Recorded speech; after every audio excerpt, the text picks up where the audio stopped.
Les faces off against chaos as a wild woman storms in demanding her money, leading to a bizarre showdown where even the pawn shop floor becomes her stage.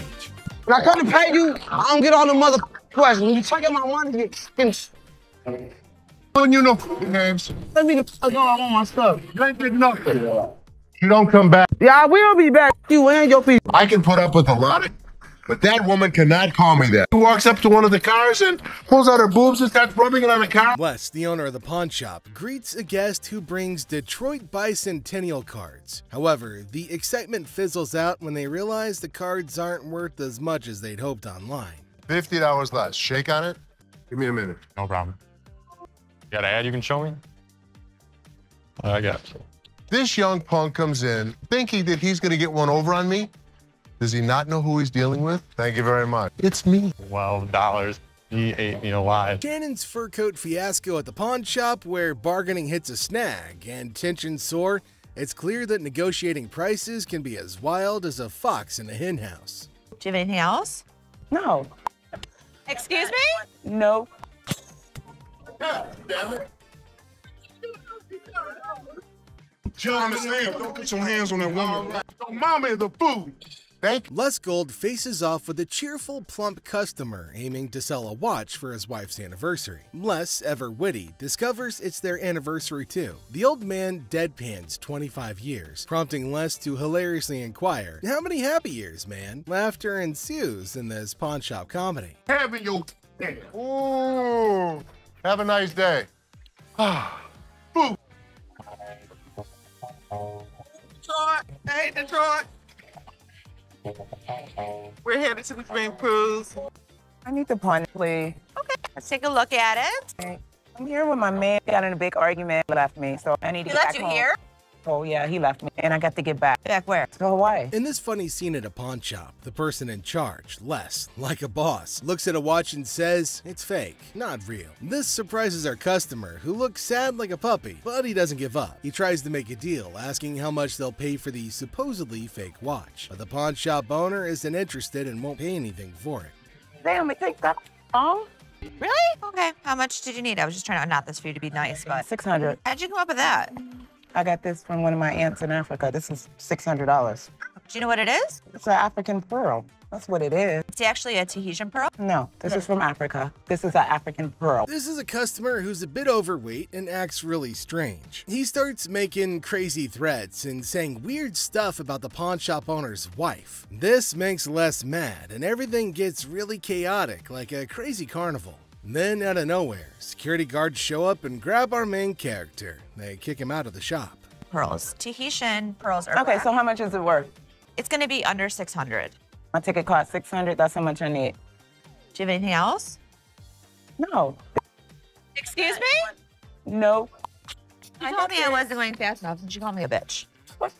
Okay. Exactly. Can I get $600 You or can't not? get anything. Okay, I You get can't talk to her like $598. this. Who do you I'll think talk you are to coming you over there? later. You're not Can I anybody. get $597? You can't get.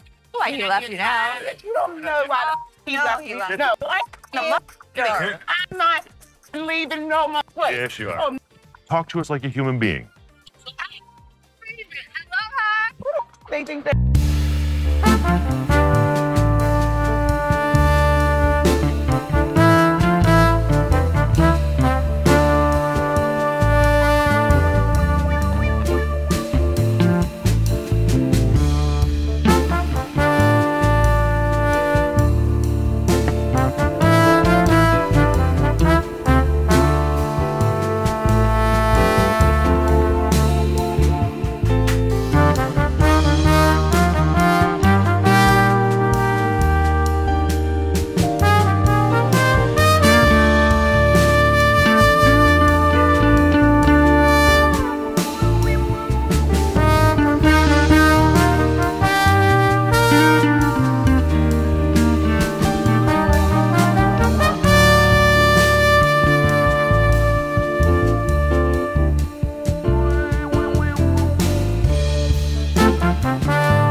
discussing his new responsibility of pricing items for sale.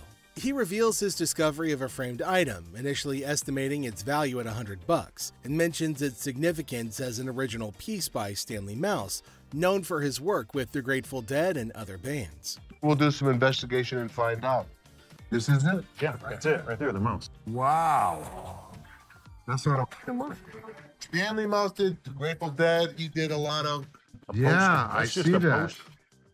I think I actually have somebody that might buy this. Really? I think so. He collects a lot of this kind of stuff.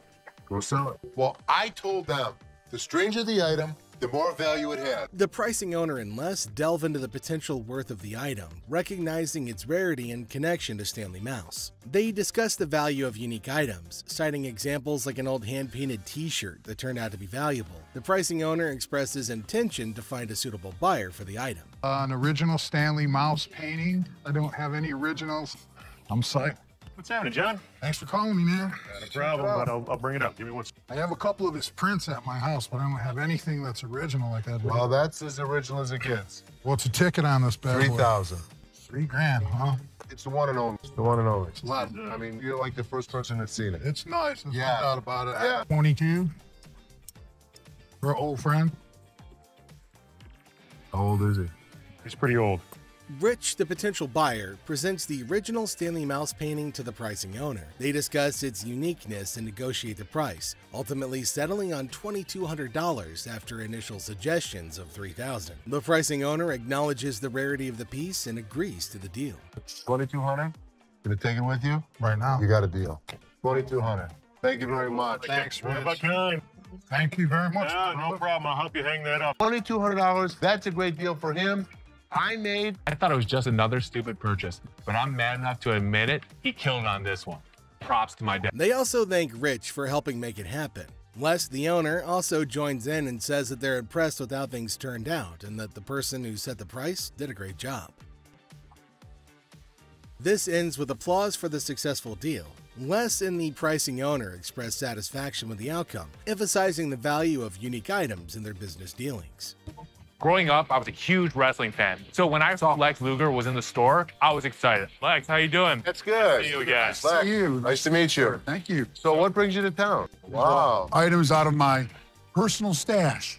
So, Well, obviously it's for a nonprofit, so it's I much know. sweet. Seth, a wrestling fan, expresses excitement upon encountering Lex Luger in the store. Lex Luger and his team mention their aim to raise money for a nonprofit called the World Wrestling Outreach. Lex Luger shares his wrestling history, mentioning his achievements as a 3-time world champion. Obviously, beauty's in the eye of the beholder, but Right. you guys are the experts. well, it's not very often that we see stuff like this.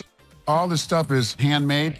Right. think See how the you light know. catches those hand sewn? Each rhinestone hand sewn. And the name in the back. Now, I know that you are probably smaller than I am, but... Oh, Okay, let's try it on. A former world champion. There you go. Here What do you we mean go. former, huh? Lex Luger showcases handmade items from his personal collection, emphasizing their unique craftsmanship. He invites Les to try on a special world champion belt, adding a touch of humor to the conversation. No, he needed the money for donations, and Seth and I wanted to help him with anything we possibly could. Just for our collection, how about $2,500? Oh, wow. What do you think, Michael? Lex, that's your choice, brother. $3,000. 3,000. Your decision. Normally, I'd be calling my dad out for being a pushover, but this is for charity and is Lex Luger. My special baby. I know. Lex expresses hesitation in selling the special item, but Seth and Michael express interest in buying it for their collection. After negotiation, they settle on a price of $3,500, considering it's for charity. Seth shares his personal connection to wrestling matches with his father, adding sentimental value to the purchase. Listen, it's going to a good cause, so... And me and my dad used to go to wrestling matches all the time. So Wow. yeah. Yeah. That's cool. Yeah. You got a Bless you, deal. my brother. Got a deal. Thank Right. you. I appreciate it. Thank you, Les. Thank you. Well, I personally am very excited. I didn't know what to expect. On behalf of a good cause, they went a little soft on us, and I'm very Les expresses excitement and gratitude for the successful transaction, noting the unexpected softness in negotiation from the master negotiators representing the nonprofit cause. So what's next? I'm going to call in some world-class appraisers. And if they're real? If they're real, I'm buying them But first, I'm gonna get some other opinions. I apologize for interrupting, but there's a guy on the phone. He says he's the guy who owns the artwork, and he's really pissed. What line is he on? I'll transfer him over. Les plans to get expert opinions on paintings brought by Dina and Tony. Suddenly, an employee interrupts, saying the supposed owner, Todd Hutchin, is upset and on the phone. Hello? Mr. Gold. Yes. Hello, sir. My name is Todd Hutchins. I appreciate you taking my call. Oh, it's my pleasure. Okay. Les talks to Todd, who claims the paintings are his and accuses Dina and Tony of leaving them without his permission. Les tries to understand and offers to resolve the situation. What do you think? Son of a bitch, I think it's real. Yeah, but why would he take such a hit? He's not, he's making money. Doesn't make sense. Stranger things have happened. I mean, we've never had anything like this ever. What are you gonna do? What's the next step? Les, Ashley, and Seth talk about the situation, unsure whom to believe, but agreeing that Todd seems genuine. They decide to verify the painting's authenticity. Paintings are authentic. Now that we know who the rightful owner is, I really want to make this deal. Now I need to find the best appraiser in Michigan to make sure that they're legit. Les decides to focus on verifying the painting's authenticity before proceeding. He wants to ensure that everything is legitimate. 12. I'm good with it. Les ends the discussion, determined to handle the situation carefully. Despite the unexpected problem, he remains committed to resolving it honestly and fairly. I need to pawn this, please. Okay, let's take a look at it. All right.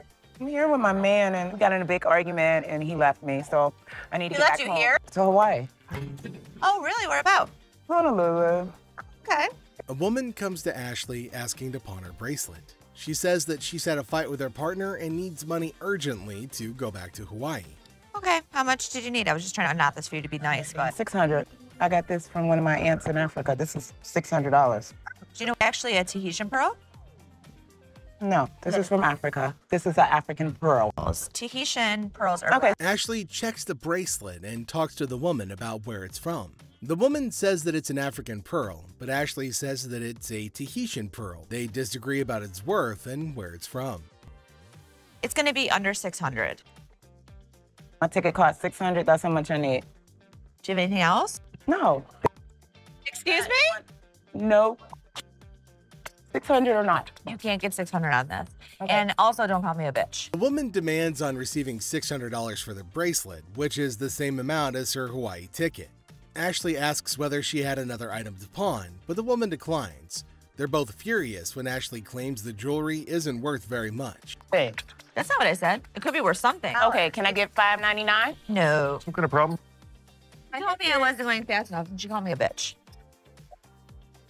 Exactly. Can I get $600 or not? Ashley continues to clarify that the bracelet may still be worth something, but the woman's not going to listen. She asks for $599, but Ashley refuses. What are you going to I'll kiss my... Honey, you don't have that kind of money. All right. You.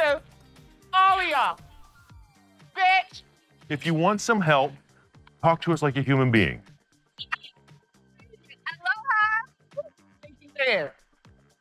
The woman gets angrier and calls Ashley names. Ashley stays calm but tells her to talk respectfully. The woman leaves angrily and this situation doesn't get resolved. On picking up very expensive pieces grabs Les's attention. Hey, sir, don't touch it. Sir, if there's anything you want to see, we'll be more than happy to show you, sir. Well, what do you know? Expensive pieces tend to be fragile. How am I going to see if it's going to work? The customer starts touching expensive items, catching Les's attention. Les politely asks them not to touch anything, offering assistance in viewing items instead. Sure, that's why I asked you. That's when you're back there and he's over. Come on right out there. You think I give it? The customer insists on touching, arguing it's necessary to check functionality. Les tries to explain store policy, but the customer gets upset. Out of my store. Don't touch it. Don't time to go. You're lucky you got some. The customer's frustration grows, prompting Les to ask them to leave for disrupting the store. Les firmly directs the customer to leave, highlighting their luck in having assistance. Jersey just moved into the town and is on an errand from his wife. My wife and I, we just bought a house and she sent me here. She said, see what you can pick up. Let's find some. I'll bet you can make. A middle-aged man from New Jersey, recently moved into town, is running an errand from his wife to find furniture for their new house. He spots a couch in the store and expresses interest in making a deal. After looking at a cheap couch, the customer notices that the couch is dirty. You gonna clean all that up before I buy it? That's why it's so inexpensive. I gotta tell you, man, that's nasty. Our used furniture sometimes has things. While checking the couch, the customer notices its dirty condition and questions if it'll be cleaned before purchased. The store attendant explains that the low price reflects its used status, which includes some dirtiness typical of secondhand items. Really? Well, I only got $200. After sitting down to give the couch a try, the customer begins being disrespectful to Les. And let me try this. What? My shoes are cleaner than this couch.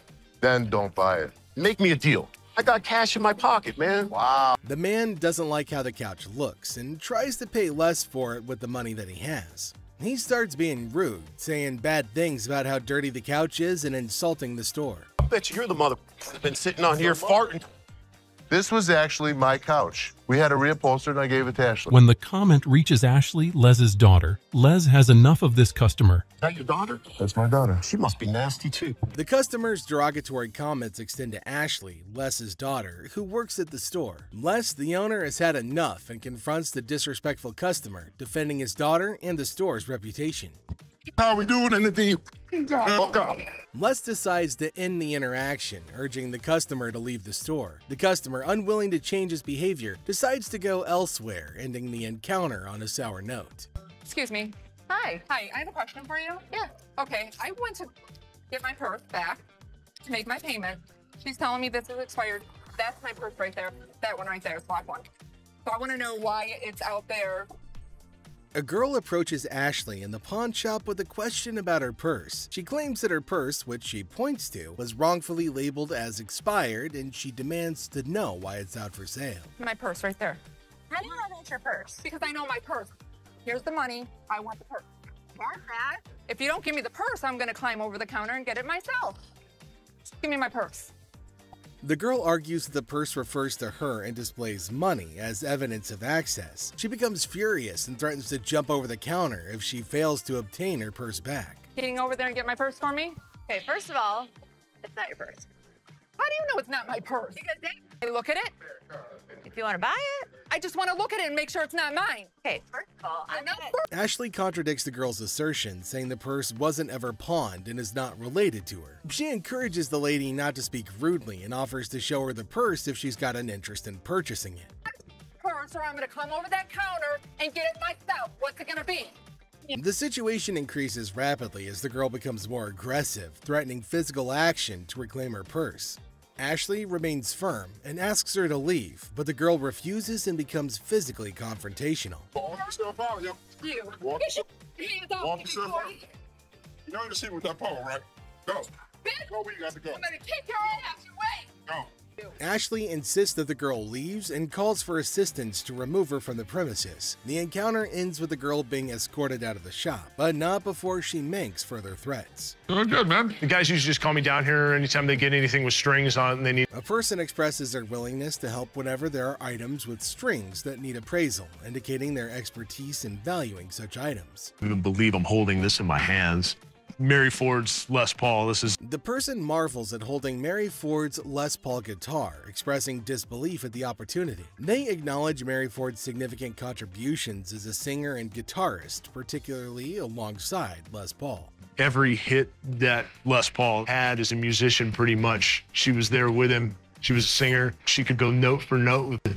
Wasn't Les Paul unhappy with this guitar or something like that? Les actually hated these guitars. He had a. Questions arise regarding Les Paul's relationship with the guitar, with mention of his dissatisfaction with Gibson. There's a suggestion to test the guitar to ensure that it's fully functional. Gibson. We should probably plug it in and make sure everything works. So you want to play it? Yeah, I want to play it. The decision is made to plug in the guitar and test it out. And after testing, it's confirmed that the guitar works perfectly, eliciting satisfaction and relief. All right, so it works? Yeah, it works. With the successful test, it's affirmed that the guitar is in good working condition, marking a positive outcome to the evaluation process.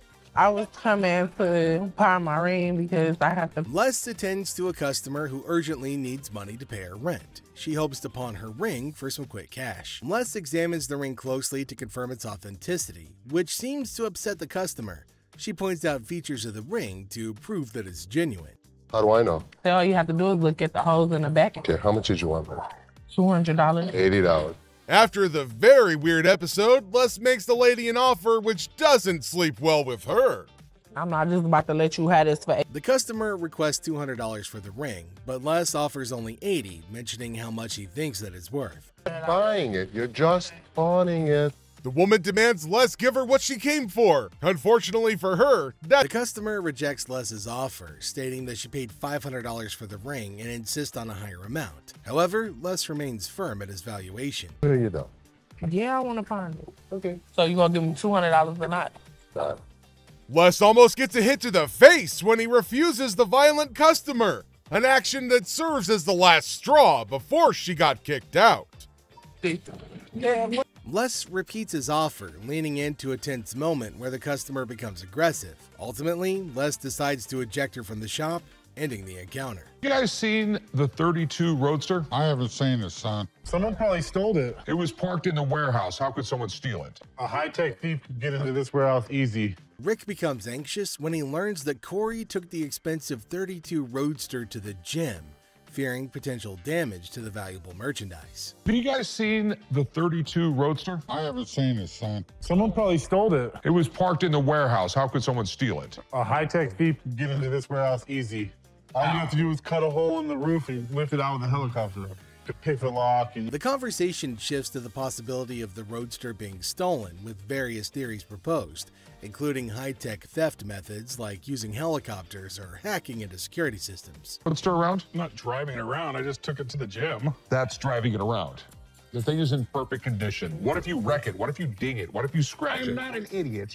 I'm your partner. Rick says he didn't drive the Roadster just for fun. He says he only took it to the gym. He defends himself from being called careless. He reminds everybody that he's a partner in the business. I can't believe my dad's giving me a hard time about this. I mean, what's the point of owning a pawn shop? Tensions raise between Rick and his father as they argue over the handling of the Roadster. Rick feels frustrated by his father's skepticism and restrictions, questioning the purpose of owning a pawn shop if he can't enjoy its items. Later found out that the car was not nearly worth $68,000. His expert had failed to notice that the car was a hot rod. Later, Rick learns that the Roadster is worth a lot more than he realized, valued at nearly $68,000 due to its hot rod modification.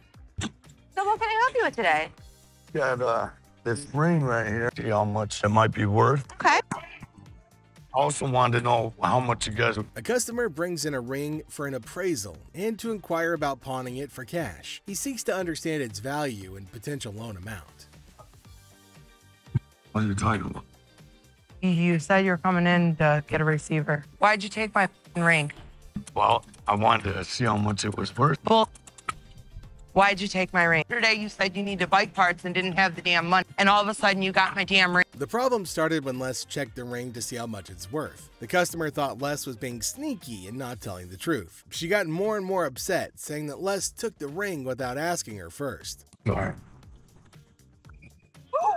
What? All of a sudden, boom, punch his head. The situation gets tense as the customer becomes aggressive, ultimately punching Les in a sudden outburst of rage. Well, he's the one that gave it to me. That's hers. Just give me my ring. Just give him the ring. All right. Despite the argument, Les decides to return the ring to the customer to defuse the situation. The customer leaves the store, bringing an end to the tense encounter. I've seen people fight. I've seen people get hit.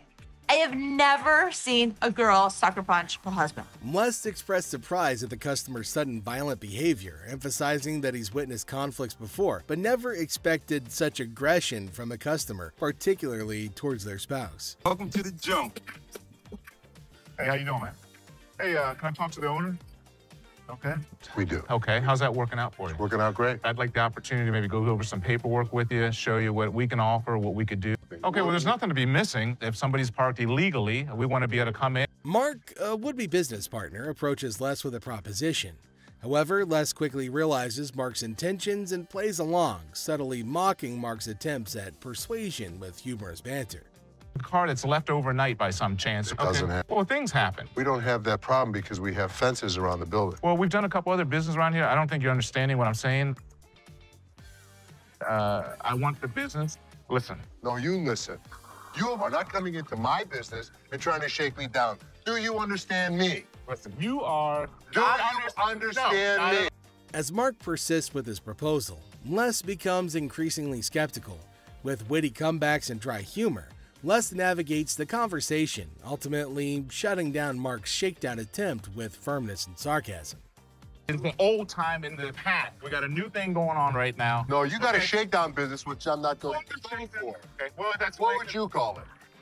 I call it a business opportunity. I'm not interested. You old man. You're taking me down. Do you understand that? No, Will you escort your gentleman out of here? I'm not anybody. Les asserts his authority and refuses to be intimidated by Mark's persistence. Their exchange escalates comically, with Les confidently asserting his position and dismissing Mark's offers with disdain. Of course you're not. I'll be back. All right, come on back. And go ahead. Hands on me. So with now, I ain't gotta touch you no more. I'll be back. If I were you, I wouldn't come back. Whatever. You make sure that mother never comes back in here. You understand? No problem, sir. You had a choice to be able to make this happen, okay, and make it happen right, okay? The confrontation concludes as Les firmly shows Mark the door, unimpressed by his attempts to strong-arm a deal. With a mix of humor and seriousness, Les ensures that Mark won't be coming back anytime soon, ending the encounter on a humorous note. Hey, you the owner? Check this out, man. I can turn around and pay for that. What's up with that? $25, man. Come on. Man, step your back, man. Step back. Come on, you gonna talk to me? Orderly, I'm speaking English, just say. You get it? I ain't got no receipt, man. Well, how can I give you another unit, another game, if you don't have Because I bought it from here, man. I bought it right over there. I will be more than happy to exchange it for you. The customer's mad because he wants a refund for a game but forgot the receipt. Les tries joking around, but the guy's still upset. Things get a bit funnier as they go back and forth, with the customer threatening to jump the counter. But Les stays cool and sends him off with a witty goodbye. What, am I supposed to carry it with me? Give me my money back now. I can't have that. I don't know if we did it. I don't know if he did it. I don't know if he really bought it from us. But because he was so irate, he had to go. We're going to go right here to the refund. No, I ain't going over there. What do you want? I got... Get off me, man. You going. You ready? You ready? You going. Get off me, man. Let's go. Let's go. Les attempts to reason with the customer, offering to exchange the game if he brings the receipt. However, the customer's stubbornness escalates, threatening to leap over the counter, adding to the absurdity of the situation. I ain't going nowhere. Have a nice day. Have a receipt. See you later. Bring the receipt. Bring the receipt. I don't want this place. We don't like you either. Man, keep the game. Thank you. Merry Christmas. You got a bad attitude. As the confrontation reaches its peak, Les decides to escort the customer to the refund department. The customer's resistance continues, resulting in Les ultimately dismissing him with a sarcastic farewell, ending the encounter on a humorous note. Hello. Hello. How you doing? Good, how are you? All right, trying to get this watch sold. So what can you do for me with this? What are you looking to do with it? Trying to get some money for shoe shopping and just some extra money. Need to get back home. Right. You see how it's faded in the back? Mm-hmm. See how it's not working in the front? Okay, well, I need something. I mean, I came all the way here. Like, are you gonna give me gas? What I'm trying to tell you is I don't have any money to get back and forth. A desperate woman tries to pawn a worn-out watch to fund her shopping spree, but Seth's not having it. With deadpan humor, he rejects her offer, triggering a hilarious spitting out of olives moment, a bizarre twist in the negotiation. Unless you're going to leave your job and take me home, then you need to do something with that. I'm not giving you anything. There's nothing you can do? What are those? Olives, what you want?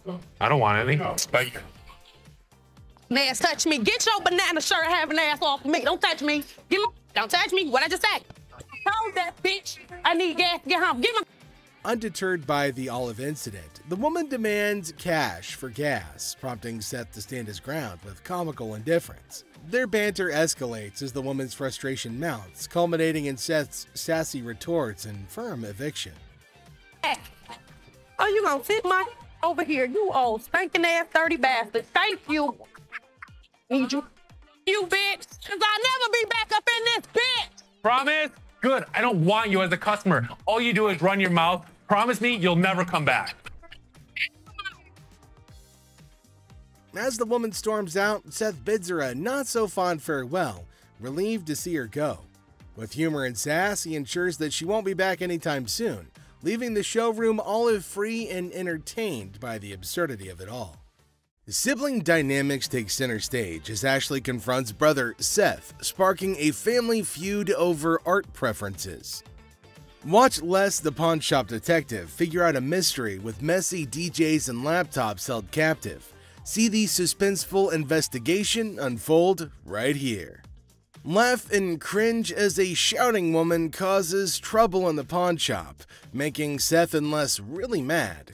Then a guard shows up and there's a surprising twist outside. Okay, I went to get my purse back to make my payment.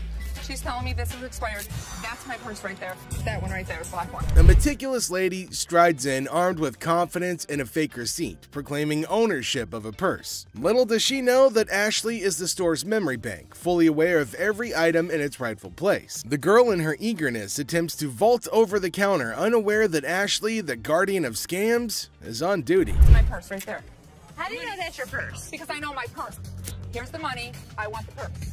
That bag would never impulse. If you want to buy it, I just want to look at it and make sure it's not mine. Undeterred by gravity and common sense, the girl persists in her charade. However, Ashley stands firm, recognizing the futility of the scam and the level of wrongness involved. It's like trying to sneak a peek at the answer key when the teacher is watching. Yeah, that's not happening. I'm not first of all. Don't talk to me like I'm an idiot. Give me my purse or I'm going to come over that counter and get it myself. oh my God.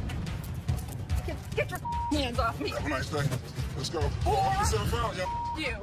With a swift resolution to this failed escapade, the girl finds herself unceremoniously escorted out of the store. Lesson learned: Ashley's scam radar is always on, and jumping over counters won't get you far in this pawn-filled drama.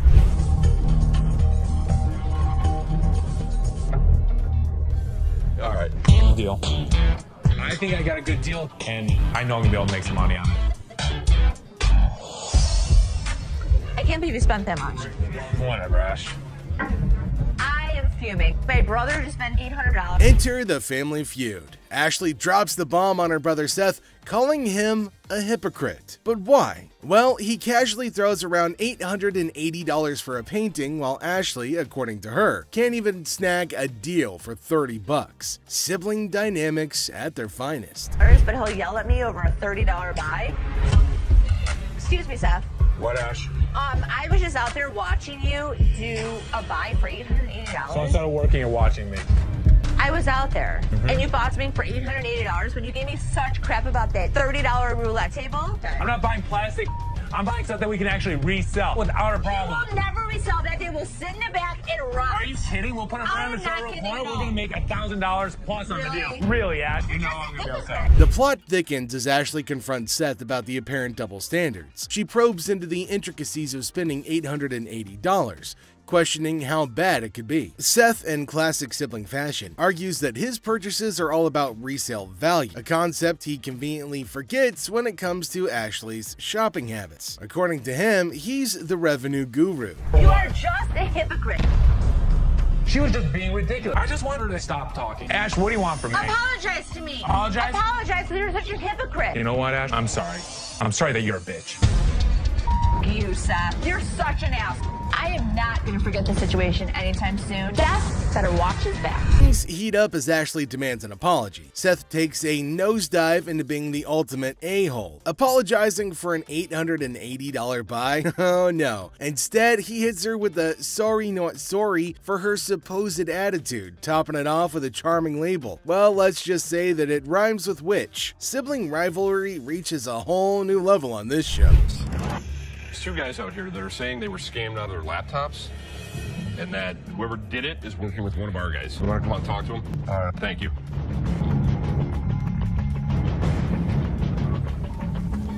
Who is it? Les is hit with some unexpected news. A few guys claim that they've been pawned by a girl from the staff. Les, ever the detective, approaches the situation with a mix of suspicion and humor, wondering aloud if he's either unintentionally swindling customers or if bizarre customers have taken up a new form of thievery. Tell me. She pawned 2 of our laptops, and she told us she was gonna bring them out to the back. Some of it being. Okay, wait. So you pawned something? Yes, she had to take it to When did you pawn it? Today. Today. She Okay. had to take it to her. And the money? Yes. These 2 kids come in and talk about have some girl pawned 2 laptops. The plot thickens as 2 disheveled DJs step into the scene, laptops held hostage. The atmosphere turns somber as the weight of the situation sinks in. It's a strange occurrence that has everyone wearing expressions of confusion and concern. Les, with his seasoned cool, casually queries about the laptop's ownership, revealing they're registered under the mysterious girl's name. Split the money 3 ways, and one of my employees was gonna walk it out the back door. Either this is a new way for my employees to steal from me, To contact the owner because we want. I am the owner. I'm just trying to switch the ticket so she can't have them. And it's in her name. No, that's why I wanted to know if I can't do it. The tension rises, but Les doesn't crack under pressure. Maturely handling the situation, he asserts that he needs the lowdown to work his magic and get those laptops back where they belong. It's a pawn shop mystery, and Les is the detective determined to unravel the peculiar case of laptops and loyalties. Because your sign is saying that I can get 30 days of free cash. If you're a new customer with us, first 30 days, you can get interest-free loan. You only pay $1 for storage. But it's saying if I brought a friend with me, that I can get 30 days of free cash. It's for an interest-free loan. Okay, so there came a woman at the counter. Let's see what she's gonna come up with. Is she asking for free money? I think she might possibly be mad, though it is kind of funny that she's got enough courage to come up and ask for money without investing anything. Now, the lady at the counter frowned and asked her if she paid or not. Intriguingly, she hasn't paid anything, but she's still asking for money. Holy shit, what's wrong with some people? You're just misreading it. No, you're misreading it. That's not what the y'all saying to say, bitch. It says I get free cash for 30 days in this month. You're not getting no free cash. Where does it say that? Who told you to get in there? You did. I'm not talking to you. I need my cash. I need my cash. It says it right here. Free cash. Oh, and to make matters worse, she started shouting at her. Everyone around started looking at her, wondering what the hell was going on. Seth and Les get a little furious as everybody's just standing around trying to figure out what's going on. She started bullying her, but the lady tried to explain to her again that she misunderstood the agreement and they're not just gonna give her free cash. But this lady's just not listening to anybody. Well, Seth then enters, so who knows what's gonna happen now. I brought my friend with me. If you get a loan and you refer a friend, you can get 30 days, interest free. That doesn't mean we're just gonna hand you cash. What do you have to pawn? Come on now. You don't have the time. I'm the Don't scream it. Can you read? Read what it says. I can read. I can read. People was waiting to get her. You don't have to pawn. Shut the Les entered and asked her whether she read the whole document or not, and she was not listening and constantly arguing and pointing to them as if they had done something wrong. Meanwhile, other women decided to intrude, and oh my god, it's gonna be funny. Looks like they've all decided to have a fight in the pawn shop. Wonder how that's all gonna end. And it looks like Les is gonna join in too. The other woman that just jumps in the middle. You gotta get in there. People gotta get out your ass. You gotta get out.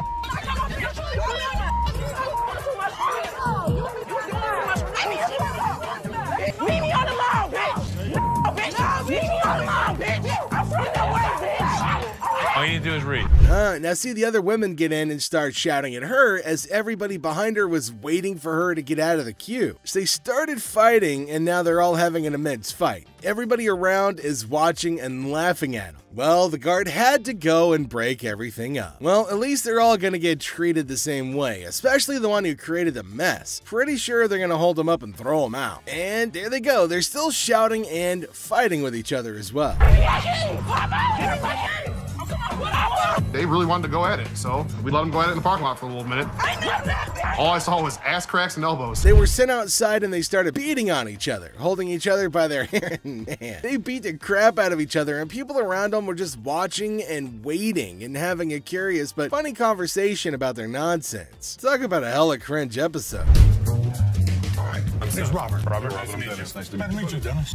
Yeah, I got an item here. Might be interested in. Okay, so there's a guy coming into the pawn shop with something in his hand, maybe a poster. But what's it for? He came to Seth and the other man and showed them this poster. Now it feels like they're interested in it and there might be a handsome deal between them. Detroit Lions players had signed. Did you drag it in? So during the flood, I seen it down there, and that's when I pulled it out. She went down there and she supported these people, and while she was walking the picket line, she would gather signatures. You got Williams over here. That's what, Steve Farkas?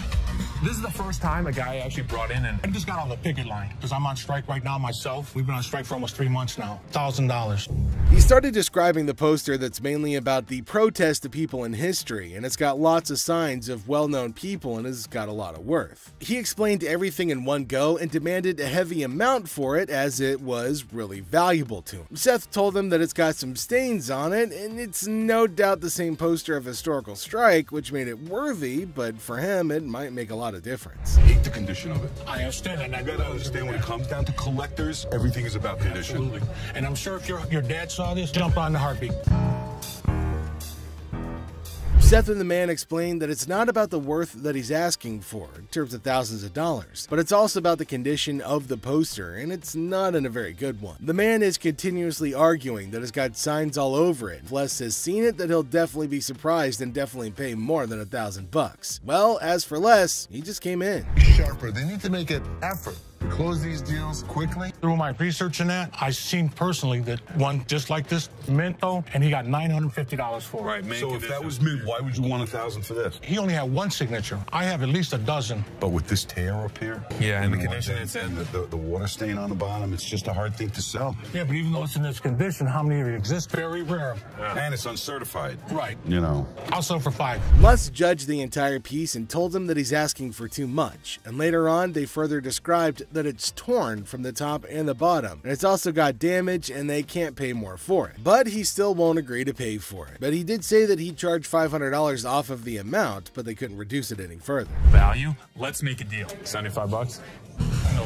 No way. Who's gonna buy it from you?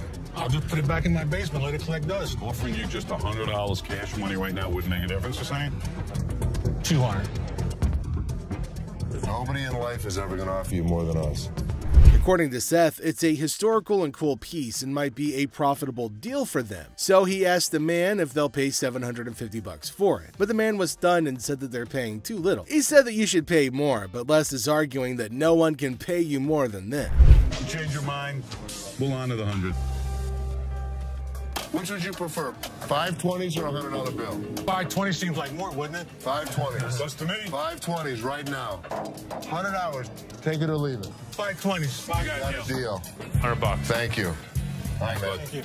There's no question. It's a one-of-a-kind piece yet. It's a little bit of damage on it, but it's got a lot of autographs. I know we're going to make a profit. He asked for $200, but no, it's not going to be a good deal, and they told him to leave. The man in need got a severe shock and held up the poster thinking. Les again said that they can't pay more than $100, and after some time of quietness, they agreed to the deal. Finally, the happy deal was made. So there's a man, probably an attorney with two ladies along, coming inside towards Les at a pawn shop. Now, Les knew about it before. He asked for Les, and fortunately, he was at the counter. He asked why they had arrived at the store. She's retained me to represent her in regard to a ring. Okay.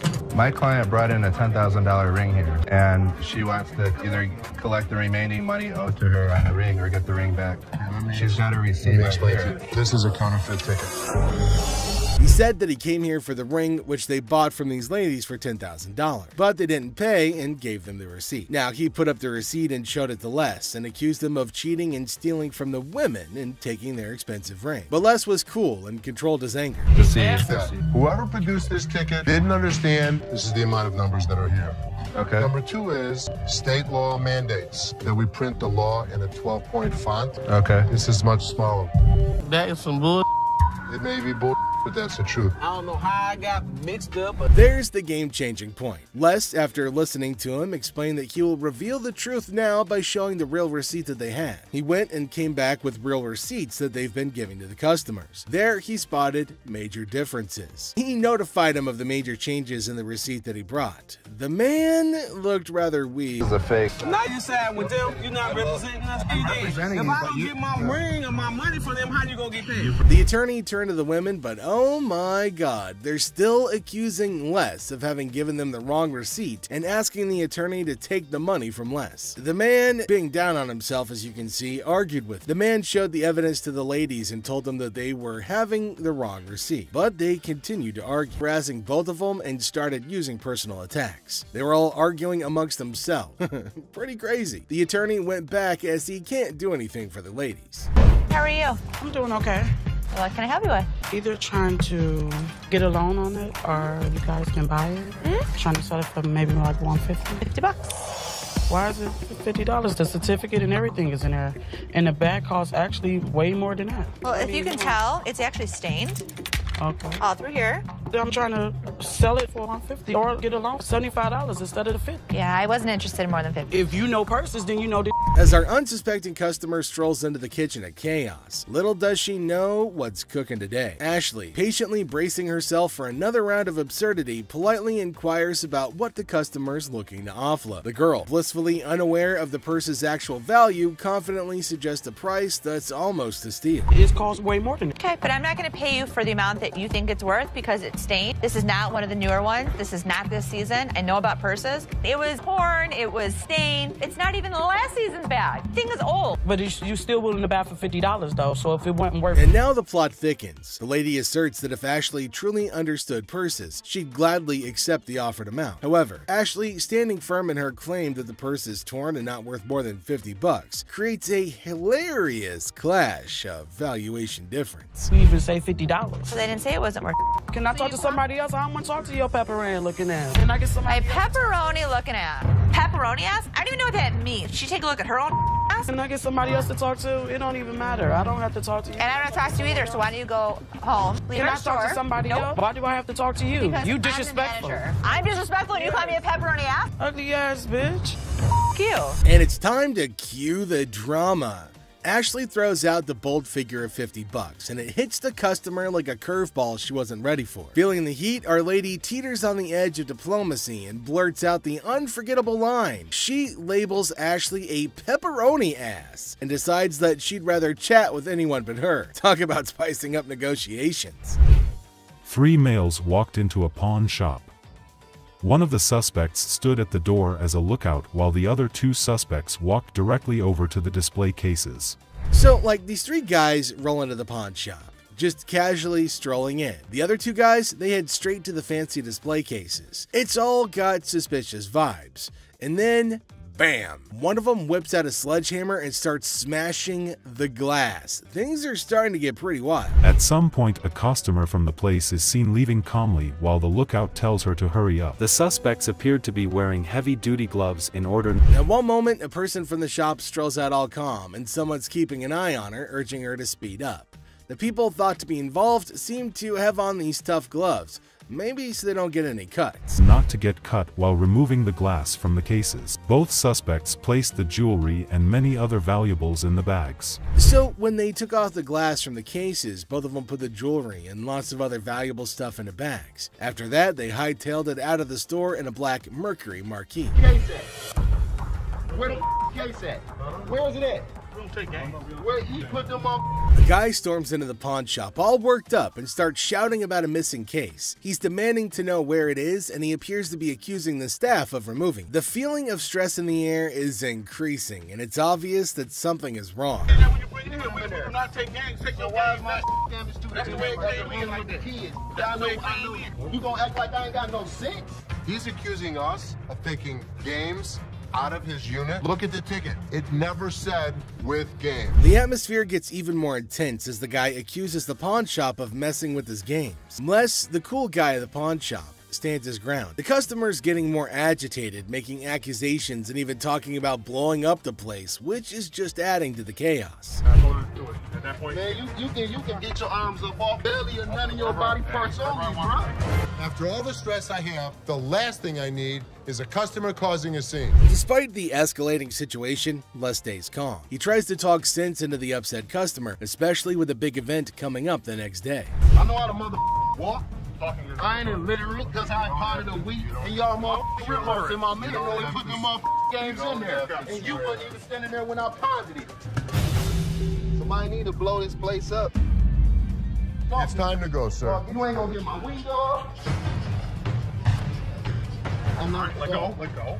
Can I get my weed? He'll get it for you, don't worry. You're making a threat like that? The situation becomes alarming when the upset customer makes a threat to blow up the place. Les, rightfully concerned about the safety of everybody, asks the guy to leave. Security becomes a priority, and the customer's demand for his belongings takes a back seat to the potential danger that he's creating. It's a challenging moment for Les, who's just trying to manage the chaos caused by an irate customer. How's it going, man? What's going on, man? Everything good. How about you? I'm doing good, man. Good. What can I do for you? Let me get at least like 400 for this watch right here. What can I do for you today? Can I get like 400 for this watch right here? It's worth $820. Les, chilling at the pawn shop, notices a guy walking in, watch in hand. Les, being friendly, asks how things are going. The guy, hopeful, wants $400 for his watch. Les, the cool pawn detective, calmly discusses the watch's worth, revealing it's valued at about $82. Yeah, man, tell me the truth. What'd you really pay? Telling you the truth, man. Come on, give me four. Give me four for this watch, man. Come on, man. We deal in high-end watches. This was worthless. Nothing for us to deal with. Come on, give me like $450 for this watch. Why are you yelling at me? I got a baby on the way, dog. Congratulations. I'm sick of living at the crib, man. My girl on my head. The negotiation heat rises as the guy insists on $400, but Les suggests $7. The guy, pleading and sharing his life story about a baby on the way, asks for $400 again. Les stands firm, offering him the same price, which leads to a bit of yelling. The guy, feeling frustrated, calls the place bull ass and expresses his discontent. You want $10? I want to what do with $10? I have no idea. Go to Coney Island. Give me Coney Island is good. No Coney Island, no $10. Got a baby on the way. They gonna do this to me, dog. What you looking like a crazy fool? The tension escalates and the guy feels disrespected, using strong words and even threatening Les. Les, staying cool, suggests maybe he should have been given $400, hinting at a broken lamp that needs payment. The situation gets intense, with the guy considering if he should have taken the deal. Some cash for this watch, man. 400? Oh, I'm sorry. This is a bullshit ass place, man. This whole ass place, dog. Excuse me. You call it what? You call him a bitch? You? I'll knock you the out. You don't know who you talking to. Tell me. Dog, don't touch me, homie, dog. Touch me, dude. Then maybe he would have been able to pay me for the lamp that he broke. Yo, I'm off with you, dog. The guy, still upset, leaves the shop, but not without some fiery words. Les reflects on the encounter, realizing maybe he should have given $400 to avoid the chaos. The drama ends, leaving behind a mix of emotions and a used watch. Life at the pawn shop remains unpredictable and full of surprises. How you doing today? Hey, pretty good. How are you? Real good, thanks. I'm Les. I'm Randall. How are you? Randall, oh, you got a hell of a grip. Wow. What the hell is it? Call it a ring. Okay. I didn't think it was a bus. How'd you get it? I just got it. This guy smelled like a brewery. Okay. How much did you want? I'd like $500 for it. Why? Why? Because I need it. Yeah, I got get 2 DUIs. A person walks into the pawn shop, catching Les's attention. Things start getting interesting right away. The person wants $500 for a ring and shows it to Les. Les, being curious, asks where the ring came from and why they want to sell it. The person gets really mad when Les asks questions. The intensity in the air rises as the person angrily explains why they're selling the ring. Les stays calm, making it a surprising and dramatic moment in the pawn shop. Well, if it was gold, I'd give you more than $500, but it's not real. I know it's worth $500 and you're gonna give me $500. Well, actually, if this was gold, and it was brass, it had no value. I understand. You have court issues. The problem is, I need $500 for it. I'm sure you do. Man, I don't know why you need. As the conversation continues, Les drops a bombshell. He tells the person that if the ring were real gold, he'd offer a whopping $2,500. Feeling a glimmer of hope, the customer suggests, just give me the $2,500 then. Expectantly awaiting a positive response, Les, with a touch of humor, reveals the harsh reality. He explains that the ring is fake, not even worth $500, and he won't pay that much for a counterfeit ring. You gotta give me something for it. I can't give it to you. I'm sorry. Give it to me anyway. Man, you can give me something for it. No, you give me something just don't for beat it. on the glass. This guy was drunk. You give me that ring back. Give me that. It's the. I ain't going nowhere. Man, get away from me. Yeah, I go, you man. In the midst of the ring discussion, a security guard quietly enters, taking a position behind the customer. The customer, desperate, pleads with Les to give him something for the ring, but Les, staying true to his detective skills, rejects the plea emphasizing the ring's fake nature. Les, sensing trouble, comments that the customer seems drunk, adding another unexpected twist to the escalating situation. As the rejection sinks in, the customer, unable to contain his frustration, sits on the floor, declaring that he won't leave. The tension peaks as he becomes increasingly aggressive. The guard steps into action, forcefully dragging the defiant customer out of the store. But despite being escorted out, the customer continues to yell and make a scene. Oh boy. I see you sweating. Yeah. Must be hot outside. No, I was doing karate outside. You're doing karate? And judo. I'm Bruce Lee's sister. Really? Yeah. As the door jingles, a woman strolls into the pawn shop rocking winter clothes in the summer heat. Now she's chatting with Les, teasing him about the sweltering weather. She even claims to be a martial arts pro, throwing around Bruce Lee's name. The banter kicks off with a request for a karate move demonstration. She said she was Bruce Lee's sister. So what you got? The atmosphere takes an unexpected turn when the woman unveils a unique item, a mysterious fox mink. Les, unfamiliar with such creatures, engages in a lighthearted conversation to understand more about this fox mink. The woman, with a hint of mystery, reveals her intention to sell it. A mink fox? I don't know. I'm not into animals. I've heard of fox. I've heard of mink. So fox mink.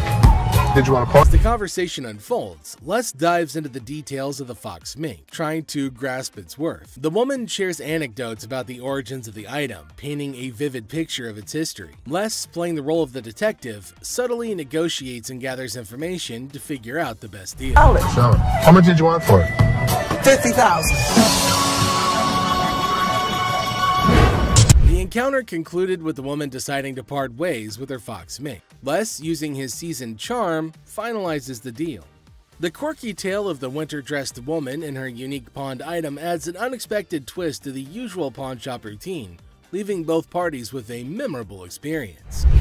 Woman comes in to sell me a high-end bottle of liquor. Ma'am, I'm Is that what you're saying? You have no respect.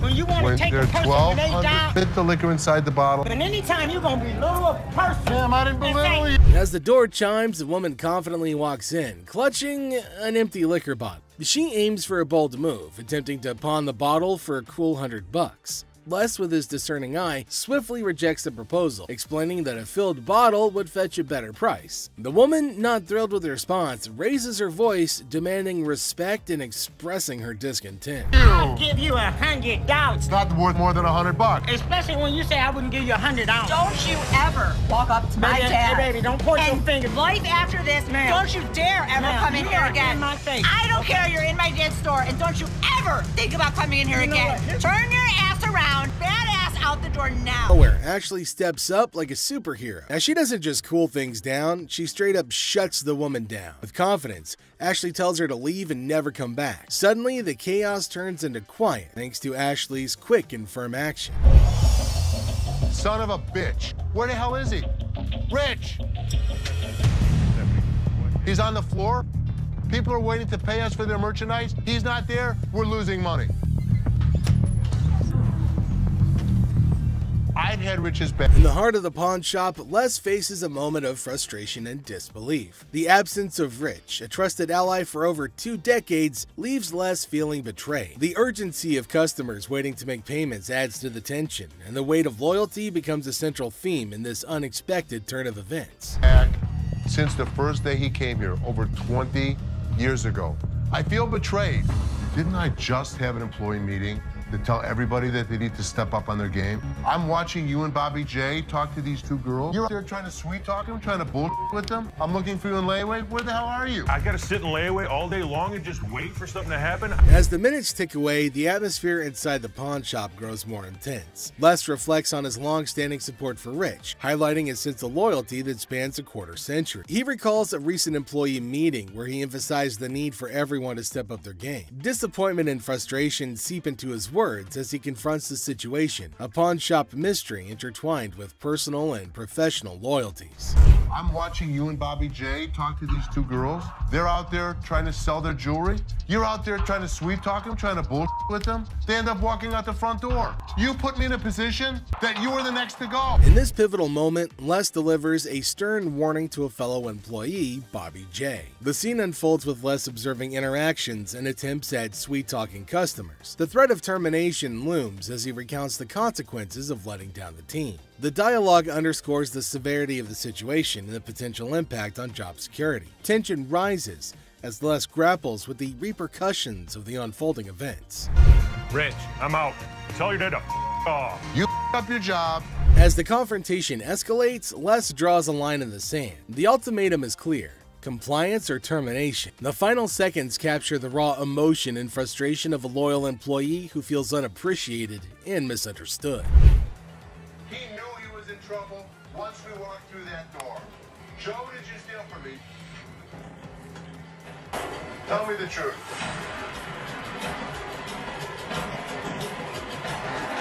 Inside the pawn shop, a sense of trouble looms as the head of security, Joe, faces a difficult moment. The air is heavy with anticipation as accusations are laid out. In a tense exchange, the truth emerges when Joe admits to stealing. The weight of the admission sets the stage for the unraveling of a trusted employee's actions. The detectives call in uniformed officers to put the cuffs on. And then he reaches into his pocket and pulls out an assortment of jewelry worth over $7,000. As the admission hangs in the air, the situation takes an unexpected turn. Detectives call in uniformed officers to apprehend Joe. A place built on trust is now shaken to its core as the true extent of the betrayal unfolds. You go this way. This is my loyalist point, my head of security, guy that I trust. The arrest unfolds and reality sinks in for the pawn shop owner. The disbelief is evident as a devoted employee, the head of security for the previous 3 years, is carried away in handcuffs. The emotional weight of the betrayal is clear in the owner's voice, which expresses the anguish of putting trust in someone who later proved dishonest. If he was, he could be anyone.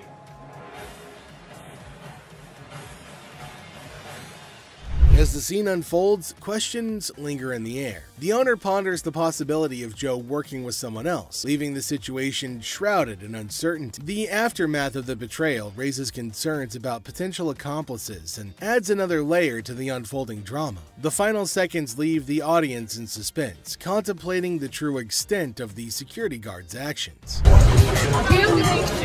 Are you her customer or mine? I'm talking to you. Come on. This lady got so irate because she wanted to be next in line. She wanted to be first. She felt that she was the most important out of every customer. You're next in line, so I'm gonna be right with you. Okay, well, come on. It doesn't matter. What the are you? You're not the police. I can talk to whoever I want to talk to. What are you going to do? You already know. In the opening scene, Ashley is at the counter with a lengthy line of customers. A sudden disruption occurs when a black woman attempts to cut in front of everybody else. Ashley confronts her, asking, "What are you doing?" The woman becomes upset, but Ashley firmly asserts, "You can't do that stuff here." Goodbye. Come back here. Let's talk right now. Take the receipt. What would you like to do with it, ma'am? I want to pay. Well, you have to go to those windows. I'm not, no. I come to this line any other time. Not at this window. Okay, well, I'm not going to stand in the line. In the wrong line. Get in the other line. And I'm not going to get in another line. I'm going to walk straight up to the damn window.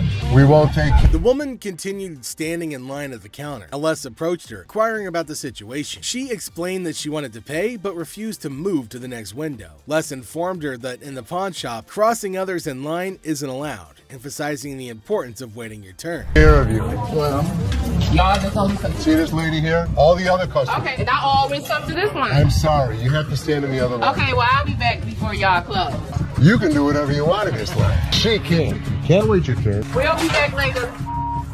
Following the interaction, the woman eventually complied and moved to another window. Les, taking action, instructed the workers at that window not to accept their payment. He firmly directed the woman to wait in line like the other customers, reinforcing the shop's policy on fair and orderly transactions. Thank you, sir. Thank you. Thank you. Thank you.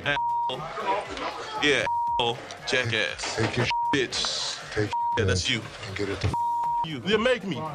Sir, we don't want please. this. You can take this stuff. Sir, and put it where listen. the sun don't shine. Listen. I don't know what the problem was.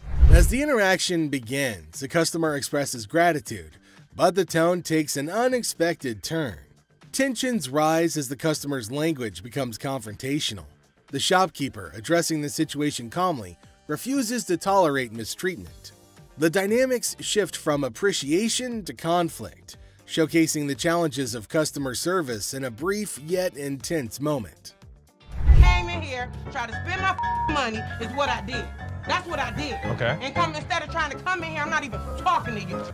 I need a liver transplant. Why? Seriously? They didn't even look at these cards. Sour Patch Kids. The narrative unfolds with the arrival of another customer, visibly intoxicated. The shopkeeper navigates the encounter with a mix of tolerance and assertiveness. The customer attempts to engage in banter, revealing signs of alcohol influence.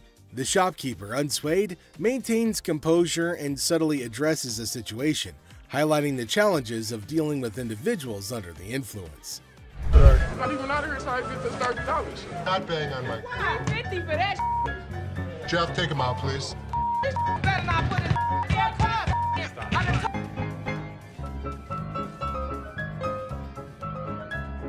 How would you? Man, what the?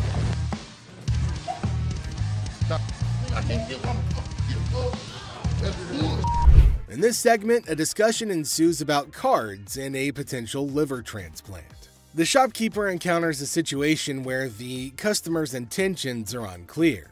Misunderstandings arise, and the shopkeeper skillfully navigates the conversation. The dialogue touches on humorous elements while portraying the complexity of communication in a retail setting. What, is it, ma'am? Is it? I don't know, you tell me. Man, come on, you the dude with the ponytail? The wife's racking my nuts on the telephone constantly. Just 2 earrings in your ears. Does it matter? Just take it off, put it with mine a little bit, let it get a little bit more weight to it, and go ahead and give me my money. Does that make sense? Right this way. You can't come back. Damn this! Go out my way, damn one of y'all touch me! I'll break this. I'm more than happy to go to the ends of the earth for you. When you come in like an ass, you be walked out like an ass. The scene takes a surprising turn as the atmosphere shifts. The shopkeeper reassures the customers that, despite challenges, the store is dedicated to going the extra mile for them. The encounter, starting with tension, concludes with an assurance of excellent service. This final part encapsulates the roller coaster of emotions within a brief time frame, showcasing the highs and lows of customer interactions. You need some help today? Man, how you doing, brother? What's the deal on this TV here? This TV right here is $400. $400? Yeah. I was in here 2 weeks ago, sold you this mother for $90, and now you're gonna ask me $400 for it, man? In the electronics section of the store, a customer named Robert engages in a conversation about a TV with the store employee. The casual tone sets the stage for what seems like a routine interaction. The customer questions the TV's price, sparking a humorous recount of a previous encounter where he claims to have purchased the same TV for a lower price. Are you kidding me? So you're making a $310 profit off me? Bull, man. Can I help you? Who are you, man? I come in here 2 weeks ago, just like I told this. Gentlemen. Do something with your hair, man. And then y'all gonna sell it for $400? You gonna make that much profit off me? As the dialogue unfolds, the customer expresses dissatisfaction with the marked up price, claiming the store will profit significantly from his purchase. A manager steps in, attempting to resolve the situation. Tensions rise as the customer questions the legitimacy of the price hike and demands a resolution, emphasizing the financial disparity between his purchase and the intended selling price. Brother, where's your receipt? Can you not understand English, my brother? No, I can't, my brother. I don't believe that he wants a TV for nothing. I'll just take the TV, man. No. The customer threatens to take the TV and leave without making a purchase. The manager issues a stern warning, asserting that any attempt to take the TV without completing the transaction will result in immediate removal from the store. The confrontation takes an assertive turn, with both parties standing their ground. Once I get this TV, man, get above me. Man, get off me. Get my damn shoe, player. You don't got my shoe. You got my money. this joint. This guy was acting like a total baby. He wanted attention and he got it. Despite the warnings, the customer decides to leave the store, expressing discontent with the entire experience. He accuses the store of mistreatment and vows never to return. The situation concludes with dramatic flair as the customer exits, leaving behind a sense of dissatisfaction and a promise never to return. How are you? I'm good. How are you? Well, actually, I'm not doing so good. No? My grandma just passed. I'm sorry. I was like hoping to. Okay, so whose ring is this? My grandma's. Oh. So you want to just pawn it, right? Because you want to be able to get it back? Yeah. Okay. Do you have anything else? It's not real. What you mean it's not real? It's not real gold. A guy comes in feeling sad and asks Ashley to pawn his grandma's ring, explaining that she passed away and it's all he has. When Ashley checks the ring, she gently says it's not real. Concerned, she asks if he's got anything else, wanting to help him in a simple way. You saying basically y'all sit up here and waste my time talking to you? You don't waste your time. If you have a TV, you can pawn your TV. What the I look like pawning my TV? Do you have a TV? I need to speak with somebody else because you irritate me flat out. It's acting really erratic and it's making me really nervous. Lower your voice. Don't Lower your tell voice. me Lower what your to do. voice. Don't Lower put your voice. finger in Lower my your face. voice. Lower Don't your put voice. your finger. Ashley breaks the news that the ring isn't real. The person gets upset, saying it's not fake. Ashley suggests pawning a TV instead, but he questions why he should. Despite Ashley's efforts, the man gets angrier, repeatedly telling her to lower her voice. Ashley asks him not to point fingers at her face, but he ignores her.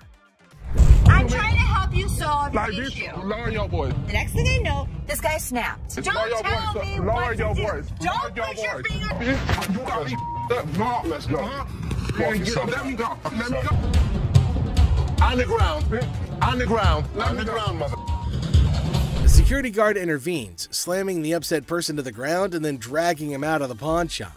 The situation escalates and the guard takes decisive action to maintain order. Next up, we've got this episode where a heavily muscled individual made his way over to meet Les to complain about equipment he got from the store that got busted. Somebody bought this. This piece of junk I bought in here just a couple days ago. It don't work now. It's broken. What is it? Little ab lounger I bought here, man. Workout. In the midst of the pawn shop's hustle, a burly customer approaches Les with a complaint. He's upset about a busted piece of exercise equipment, an AV lounger purchased just days ago. Les, sticking to the store policy, explains that they can only provide an exchange, not a cash refund. Tensions rise as the customer vehemently rejects the idea of an exchange, demanding his money back. They can only hand over another item in place of the faulty one. If you had the receipt, I could give you an exchange. I could give you something. I don't want an exchange because it's probably going to be some again. How about you just get my money? As the disagreement escalates, the customer insists on a cash refund, dismissing the option of another item. Les faces a dilemma, stuck between policy and customer satisfaction. The clash intensifies as the customer becomes forceful in his demand for a monetary refund, setting the stage for a heated confrontation. Les could match him word for word without fear. Better be some money. Or what? Or what? There's going to be a problem. How about What that? kind of... Les, accompanied by his trusty companion Byron the Snuggle Bear, stands his ground. The customer challenges Les with threats of problems if he doesn't comply. Unfazed, Les maintains his position, asserting that the store's policy is non-negotiable. The heir becomes charged with confrontation as both parties refuse to back down. I don't need it. As things got super heated between Les and the customer, Byron tried to step in to calm the man down. As the situation reaches a boiling point, Les and the customer engage in a verbal showdown. The customer grows increasingly forceful and Les warns against physical contact. Byron attempts to mediate and calm the customer, but his intervention takes an unexpected turn, adding a new layer of tension to the already heated exchange. Really? The confrontation takes a risky turn when the customer, ignoring Les's warnings, attempts physical contact. Byron, in a misguided attempt to intervene, escalates the situation further. Les stands firm, refusing to be intimidated while tensions continue to rise. Les questions a man's marriage. Les uses a customer's words against her. There's trouble in the office, but Les reminds Seth that he's the boss. Les kicks off the day questioning a man's marriage, using customers' words against her.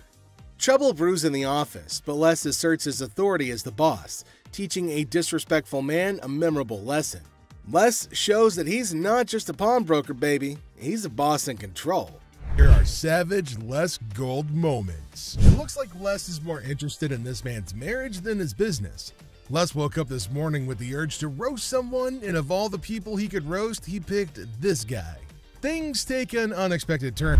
Now, in a surprising twist, Les dives into the man's marriage, leaving everybody shocked. Les humorously challenges the man's absurd scenario, roasting him in a way that only Les can. The man's attempt to buy an anniversary present with his wife's jewelry backfires, adding a touch of humor to the pawn shop drama. You get a watch for my wife's anniversary. Oh, it's not your anniversary too? Well, yeah, it is mine too. How many years you been together? 25 years. Oh, okay. How many good ones? So how did you get these? Well, we were going through some of her jewelry. She said this belonged to my grandma. They're not real. Les posts a customer's watch request, questioning the authenticity of the jewelry. Unfazed, Les detects the fake and confronts the customer's peculiar anniversary gift plan. The customer tries to defend himself, but Les, in his signature style, keeps it real and uncovers the truth behind the fake jewelry. But hold on a second. How come the old man wants to buy his wife an anniversary present with her own jewelry? That is one hell of a ridiculous scenario. What this man could have done at this moment is leave. But nope, some of these customers love to start drama. This is older than both of us. It probably is. But it was fake when it was made, and it's still fake. Les faces a customer who crosses the line, insulting his family. For the first time, Les takes matters into his own hands, delivering a stern warning. The tension rises as Les draws the line, showcasing a side of him that won't tolerate disrespect towards his loved ones. Yeah? Okay, I've seen your wife. Listen, mother, there's two things you don't talk about. What's that? My wife and my family. Oh, so here's the deal. For a moment, we thought... Two of you. Here's the deal. Get out of here. Two of you. I'll hurt you guys so bad. Sure you will. Better get in the front. Sure you will. In a final showdown, Les lays down the law. With no patience left, he kicks the disrespectful customers out, warning them of dire consequences if they return. Les reveals his savage side, making it clear that disrespecting his family won't be tolerated under any circumstances.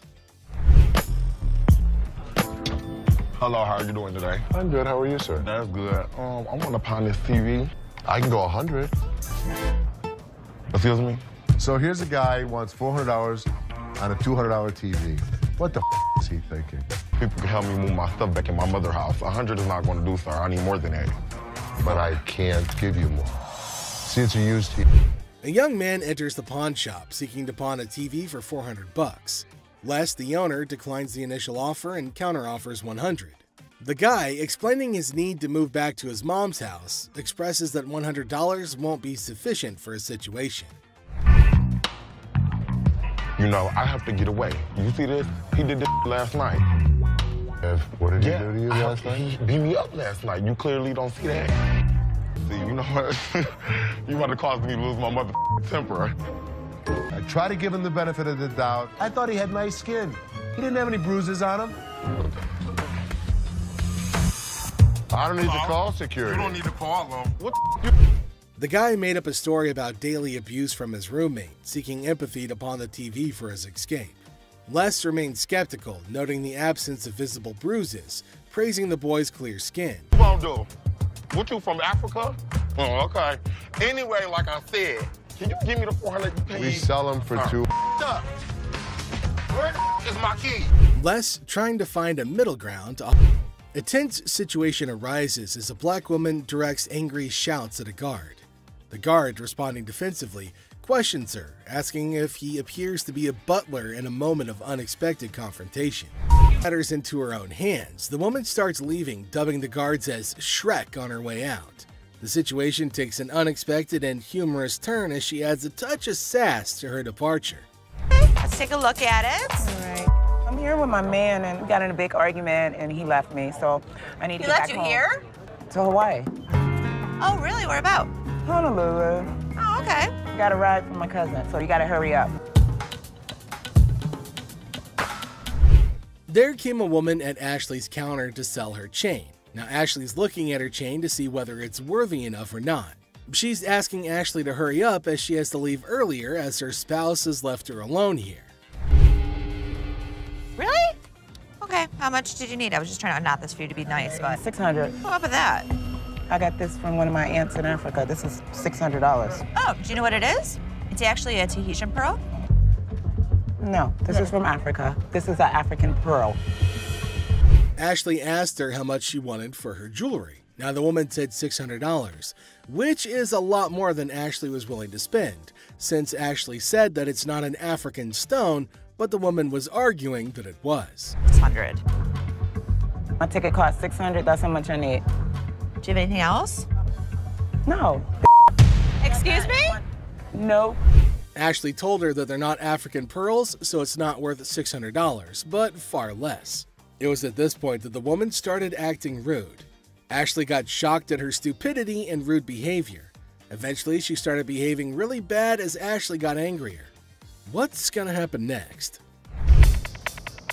$600 or not? You can't get $600 on this. Okay. And also, don't call me a bitch.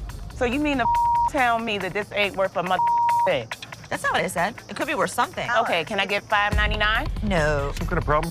Okay. Exactly. Can I get $600 or not? You can't get anything. Okay, You can't talk to her like this. You can't get... Oh, I left you now. Bitch, you don't know why. She then warned Ashley to pay her the money for the necklace, but Ashley... I'm not leaving no place. Yes, you are. Oh, no, I ain't. Oh, yes, you are. What are you gonna do? I'll kiss my... Honey, you don't have that kind of money. All right, you. All of y'all. Bitch. If you want some help, talk to us like a human being. Outside. I'm leaving. Aloha. Who the they think they is? Them. Which then caused more security guards to get her out of the shop. But she kept on yelling. The lady would not stop with the screaming and the shouting. Some jewelry for my daughter. Her birthday's in like 2 weeks. For sure. How old is she gonna be? She's gonna be 12. She's gonna be 12. Yep. Do you want a Kleenex? I've got allergies, man. I itch like super bad. I'm not picking it, I promise. Okay. We have a heart one that's really pretty. Can I see it? There came a man to Ashley asking for something to buy for his daughter. Now he inferred that she's about 12 years old and he wants something interesting for her. But he's constantly picking his nose, which was making Ashley cringe. He's not stopping from doing such cryptic things, but he's constantly doing it in public. Ashley asked him to let her know if there was something he was interested in buying for his daughter. Look at it. How much you want to spend? Like 100, 150, but 75. can I touch it though? That's bull. I was charging him like $75 on this watch just to give him a deal so he didn't have to touch it with his snotty hands. Can I see the sanitizer for a second? Now the man selected a watch, but Ashley didn't want him to touch anything with his dirty hands. She asked him about his range and he said he wants something under $100, and the watch was $75. The man didn't agree to buy it. Now Ashley's just getting furious over his silliness. I didn't use sanitizer. Why don't you guys go yourself? I don't even care about the sale anymore. I just want him out of here. Ashley asked him to use sanitizer before touching anything in the shop, but he refused. And this is going to be a very serious problem. They're probably going to have a fight. Ashley got angry and asked him to leave despite no deal. She just wanted him gone. She didn't care for the deal or profit, but just getting him out of the shop. Well, then came the guards who made sure that he left, and Ashley used sanitizer everywhere on everything that he put his hands on. Well, that's it for today, everybody. Thanks for being part of the Hardcore Pawn Adventure.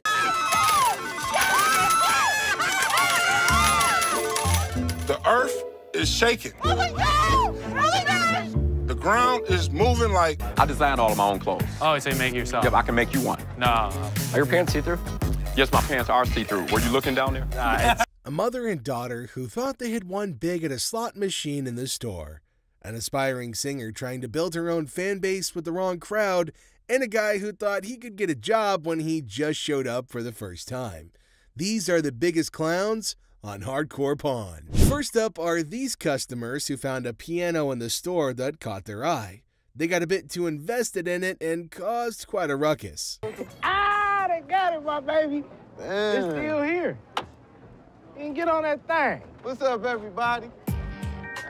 Moochie the Great. With how confident he was acting when he tried to play, you'd think he was a hidden master trying to give the greatest performance ever. Let me see if I can raise the money right quick. You're kidding, right? Sound like it's out of key. Sound good? It's off key, man. We are. Moochie the Great in this thing. Everybody pay attention. Before they could even progress well into their surely disappointing recital, Byron pegged them as the troublemakers they are and tried to toss them out. Piano ain't work. Now you gonna smash my fingers. Watch your fingers. Have a good day. Bro told let's go. Have a nice day. Man, come on, bro. Get up, man. A man walked up to Ashley, hoping to get his hands on a job application form, which is a must-do for parties interested in getting a job at the store. Hi. I need a job application. Okay. What position are you wanting? I'm trying to be security. Okay, let me get it for you. All right, thanks. The guy must not know how recruitment works. After all, they haven't even checked his answers, talk less of his background, yet he's already asking to know when to start. Like, when do you want me to come back? We're gonna have to review this, and then we'll get back to you. Someone told me to come in and fill out the app, and he said he got me. Who was it? Rich. What's going on, Rich? He said you told him that you were gonna hire him for security. If I really knew this guy, then his decision to cut him off at that moment was definitely warranted, since the allegations against him could have cost him his job too. He's not the owner after all, just an employee. We used to chill all the time, man. I don't really have a clue what you're talking about. I'm saying, you said come in here to fill out the application, and you was gonna give me a job, man. You know what? And you said that I was going to hire you today. Yes, bro. Okay, well then let's make this real quick and simple. You're fired. Just like that, he probably set a record for the fastest hire and fire at that moment. I wasted my time coming up here. You know what? You're wasting my time making up these stories. Let me show you how security really works. Why would you Felix, leave somebody get him the out of here. That's security, get Nice out. working with you. This customer dressed in this very elaborate costume came into the store looking to sell his earring. How can I help you? I need to sell this earring because my little red Corvette broke down. Oh, no kidding. Absolutely. Wow, imagine that. Rather than to just settle the business he really came for, he seemed to want to do nothing more than show off his ability to impersonate Prince. You know who this is? Your neighbor, isn't it? Prince, right? Prince, absolutely. Wow. Oh. I design all of my own clothes. Oh, so you make it yourself? Yep, I can make you one. No. Are your pants see-through? Yes, my pants are see-through. Were you looking down there? Seth and Bobby J decided to learn a bit more about this guy and his very unique interest. Oh. And you're watching it. Oh. No. How much do you need? I need about 1,000. 1,000? Imitation Prince, imitation earring. Is that right? That's right. The earring's not real. But I bet your wife didn't say that last night. Oh, yeah. now you're just... The deal didn't go as planned, and it almost seemed as if he was gonna leave without causing a scene. Well, that wasn't until he turned around just to give him a show. He's about to do something. Ah, that's not okay. See you later. These two customers had the genius idea of trying their hand at the slot machines that were lined up for sale at the store.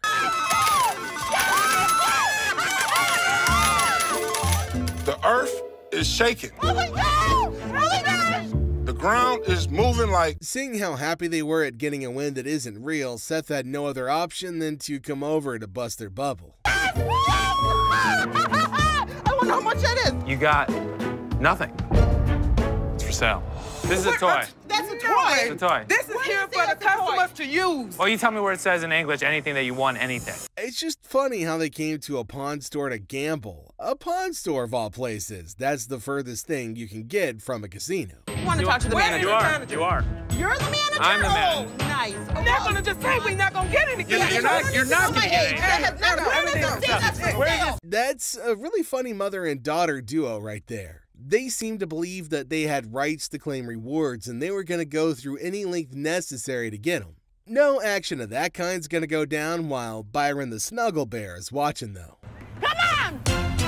Y'all out of order! Mom, let's just go! Oh, out of order! Early in the morning, Les was absolutely dumbfounded when he saw a customer casually picking up a couple of items off the shelf without a care in the world. First thing in the morning, I see a guy walking around the store pulling off my shelves. Where'd you get the vacuum? Got it from my mom's basement. Where did you really get it? My mom's basement. He's definitely another crazy customer looking to start something. He wasn't even subtle with the whole operation at all. I'm sorry, what'd you call me? A fool! You think I'm that stupid that I didn't see you pull the off the floor? It's time to go. No, man. Get out of my store. You understand what I just said? He's already embarrassed himself with the whole yelling, but with what Byron was set to do next, things got even more embarrassing for the guy. Do it. Keep walking, buddy. These two men came in bringing in the oldest set of desktops ever, thinking they could actually sell it for anything at all. Got some equipment here. Yeah. We need some money. We're going to out west. We killed all the deer in Michigan, so we got to go out for bigger and better stuff. They even had the audacity to call that much money with a straight face, thinking they've actually done something right. It's about like $400. We need more than that. Yeah, we need more money than that. What I can offer you is zero. You mean zero? Most people don't get that aggravated when they bring in like ancient artifacts. Yeah, people collect these. Oh, they're antiques now. Being older doesn't exactly make you smarter, and these guys are a clear-cut example since there's no way they just called something essentially worthless an antique. Zero. How many times do I need to tell you? We're not interested in it. Leave the store. I'm not taking it. Guarantee you it's walking out at the same time you are. Have a good day. Although they walked out quite amicably, they made sure to make their intense hatred to the idea of getting sent well known. Oh, man! Man, why you break that, man? I dropped it on accident, man. I didn't break it. After dropping their items, they ended up getting cussed out by this random customer, too. It's definitely not their day at all. Get your ass on out of here! Mind your own business. That's Detroit! I know what it is. Now we've got this British lady who started kicking up a fuss over what she considers an overpriced coat. Sorry, lady. My name is Ashley. Okay, Ashley, lady, how much? 400. Come on. How much?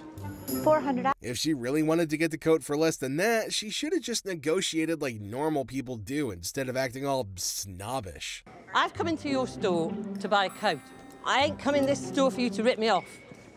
I'm not ripping you off. Those are actually just reduced to $400. No, I typically don't go around. It's going to cost me a lot of money to get this coat clean. Do you mind? Sensing a storm brewing, Byron made sure to move closer, since an attack on Ashley's person shouldn't exactly happen on his watch. I'm sorry about that. A British lady here, you know. Okay. Not one of your just bloody Americans. Come on. I'll show her the We're not looking at this big guy. We're looking at you. You're going to make me? He will. I don't think so. Nice to meet you. How you doing? Pleasure. If she knew she wanted to be treated the right way, then she should have headed over to a more sophisticated store. But that's only if she could even afford it. Have a good day. I'm not interested in your $200. Goodbye, lady! Goodbye, lady! Les had to attend to this, who was in a pretty bad situation, so he felt the need to pawn his TV for the necessary funds needed. In this episode, the employees at the American Jewelry and Loan Store had no other option than to bear witness to the horrendous efforts at making music by this supposed aspiring musician. Hey, everybody, I'm Nikki J. Hey, y'all, I'm an inspired singer. I'm trying to make it to the top. We can hear you. Yeah, that's not what a cheetah sounds like, but it's definitely reminiscent of what a dolphin or a baby seal might sound like if it's being clubbed to death. Are you interested in purchasing it? How much? For you, 80 I bucks. want to sing a song. I want to be a star. It's time to go, sweetheart. I'm sorry. You are killing my dream. You is a dream killer. Oh my God. I mean, props to her for her dedication to her craft. She didn't even falter as she kept on singing her words at the top of her lungs. You is a hater. You is a hater. You is a hater.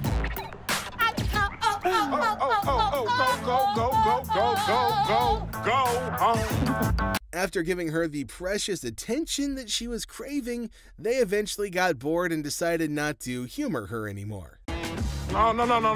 Pull off. Want to? Man. Come back here. You want to? This customer tried to push a coffee machine he was trying to sell that was in the worst condition ever, claiming that it's brand new.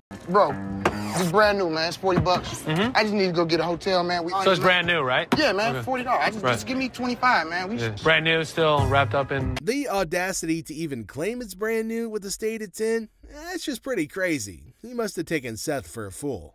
I mean, look at it.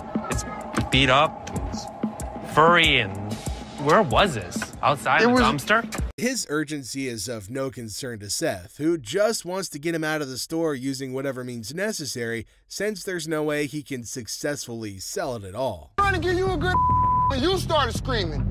Man, listen, I'm almost done here, man. You are done. You're done. Hold on, man. I ain't going nowhere, man. Josh walks into the pawn shop with this singlet looking like he wore it backwards. Now, there's a really timid-looking young lady behind him who doesn't look happy at all.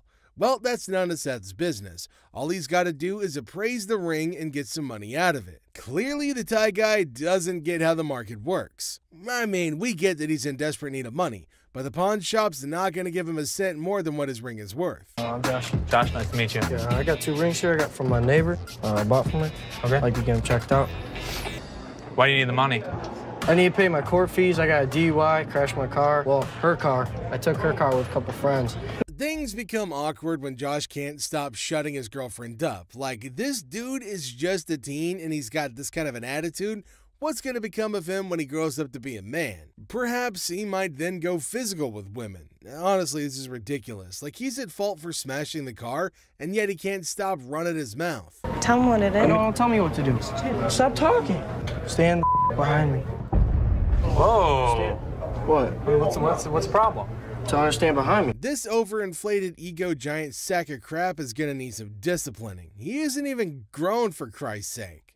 Like, where did he learn this nasty attitude from? Now, Seth isn't interested in the transaction anymore. He's already disgusted by this kid's attitude. Honestly, who wouldn't be? I gotta say, it's really satisfying to watch the guard drag him out of the store. You know, if he can't fix his attitude, he shouldn't expect anyone to tolerate him. The simple truth is that that girl has got to wake up, and this boy needs to grow up. Stop talking. Dude, seriously, why are you such an ass? No, you need. No, I don't need to. You're my store. It is my property. It's not your property. Do I She's her tell own your person. property what to do? You shut the. Make me get out. Yeah, I will. Make me get out. Right now. Who the are you? Who the are you? Move on and realize that this guy's a complete tool. So I'm trying to be a good boyfriend, right? We bet the staff at the pawn shop love their job, if for nothing else, at least for the drama that happens every day. Now, this is one funny scenario. A friend escorts her friend to the pawn shop only to realize that the laptop her friend wants to sell was stolen from her. Everyone is confused as the two friends who came together get into a fight. What the hell? You mean to tell me you don't stole my damn laptop and I don't need them damn kids for this damn laptop or this damn... Take my laptop. Oh, well, whatever. I think that these women were fighting. Now, these women are causing a scene, but they don't care at all. At least the fight's not against the staff of the pawn shop, so Les isn't bothered at all. Just when Les was about to hear the full gist, the friend who successfully got her laptop back came back for a rematch. Les is standing looking lost. My laptop. You walk your punk ass home, bitch. You have my laptop all this time, and I'm thinking these down. He didn't got my. The funniest part of it is that the friend who threw things missed them all. She could steal her friend's laptop, but she can't even throw a can at a target? Now, on second thought, this lady's audacity is pretty insane. Did she think that her friend wouldn't notice that it's her laptop, or her friend would just stand there and watch her sell it? I think that these women were fighting over a laptop. You know what? We ain't even friends no motherfucker. You don't come to my house. At least they weren't yelling at us. Little bony ass bitch. Walk home. Get money, bitch. Walk home. Walk home. The man walks in with a unique Native American artifact, and Seth loves it. Things go south when the seller uses Ashley's joke on her. Now, Ashley doesn't like it, and Seth isn't helping matters either. The problem is that Ashley is too emotional to be a businesswoman sometimes. So, the pawn shop loses an artifact because of an innocent joke that was even apologized for. And to think that Ashley started it makes it even more ridiculous. How you doing? Got a few Native American artifacts here for you. This is a tomahawk right here. This is the war club. Resembles you, doesn't it? It's closer to you. It is, right? It's the same color hair. 90 bucks? No, actually, I'm not interested. He was rude, Seth. He was just joking. He was not joking. My sister takes things way too personally. He was rude. The people in line have not complained, but someone who just walked in a few seconds ago and never even stood in the line has got a lot to complain about. Hey, I'd like to call my TV. I'm really sorry, but I can't help you at this window, sir. This is the jewelry loan line. You gotta go to the equipment line. Thanks. Ma'am, I don't have the time to wait in that line. That line is way too long. I realize that. I'm really sorry. This is the jewelry line. No, this is bull. You see that big old line? How about you go wait in that line? Seriously? Yes, there's a long line. For a second, we thought that Ashley would go over to Seth's side and help the customer, so the customer can't talk properly. He's not entitled to any form of hospitality. I will take your TV gladly. I'm gonna give it to Byron, okay? You're never gonna walk in here. Oh, no, I'm not putting up with this. No. There is a line, but you're not gonna come in here demanding money. Here. Oh, yeah, okay. Seth's new system is causing problems. But I gave him control while I recovered. I have to give him some slack. Most times when customers try to sell their items, they believe they can sell them for the price that they bought them for. Well, things don't work that way, Skippy. The pawn shop's got to make its own profit from each item. After all, this isn't exactly a charity drive. Throwing a tantrum's not going to make Seth buy it for $100 either. Trying to see how much I can get for this. I'm trying to get at least $100 for it. $100? Yeah. I won't even be able to sell it for near that. $20. What the hell you mean? I'm more or less helping you than anything. Man, I'm gonna need more than $20 for this, man. All right, where's your manager? I'm the manager. Oh, you are the manager? I'm the manager. You the manager? I'm the manager. Give me more than $20 for this. I've been waiting for an hour. Les comes in to find out the cause of the commotion and gets roasted by the customer. Les goes insane with the money and the customer hits him. Don't know. Huh? And what the you gonna do, old man? Who the you calling him? Really, mother? I got this. I got it. You wanna give me more than $20? Get out. Time to go.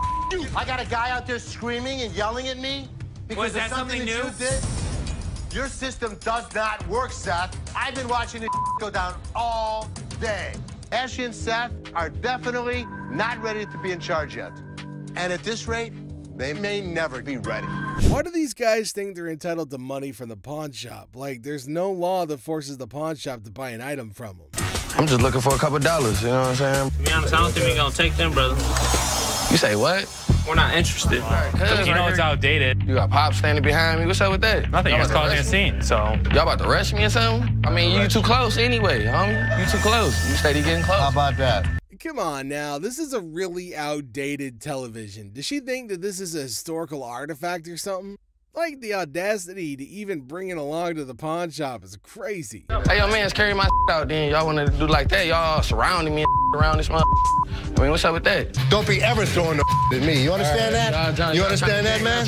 You understand that, dog? American jury. Where the is the loan at? Don't try to stare me down either, because y'all got to close.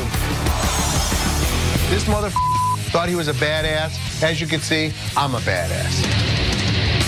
They say to be confident when making an offer, but this guy took his confidence freaking overboard. What part of Les does not need his services does Mark not understand? Do you have a company out that does any of your, watches your lot or anything like that, takes any of the cars out? We do. Okay, how's that working out for you? It's working out great. I'd like the opportunity to maybe go over some paperwork with you. We don't have that problem because we have fences around the building. Well, we've done a couple other business around here. I don't think you're understanding what I'm saying. This is gonna be our business as well. No, it's definitely not going to be. I'm not interested. You old man, you and you guys are running this sale right here. Here's the way it's going to work, sir. You can leave nicely or we can throw your ass out. First thing in the morning, and this customer just decided he wanted to mess with Les. What the hell's going on?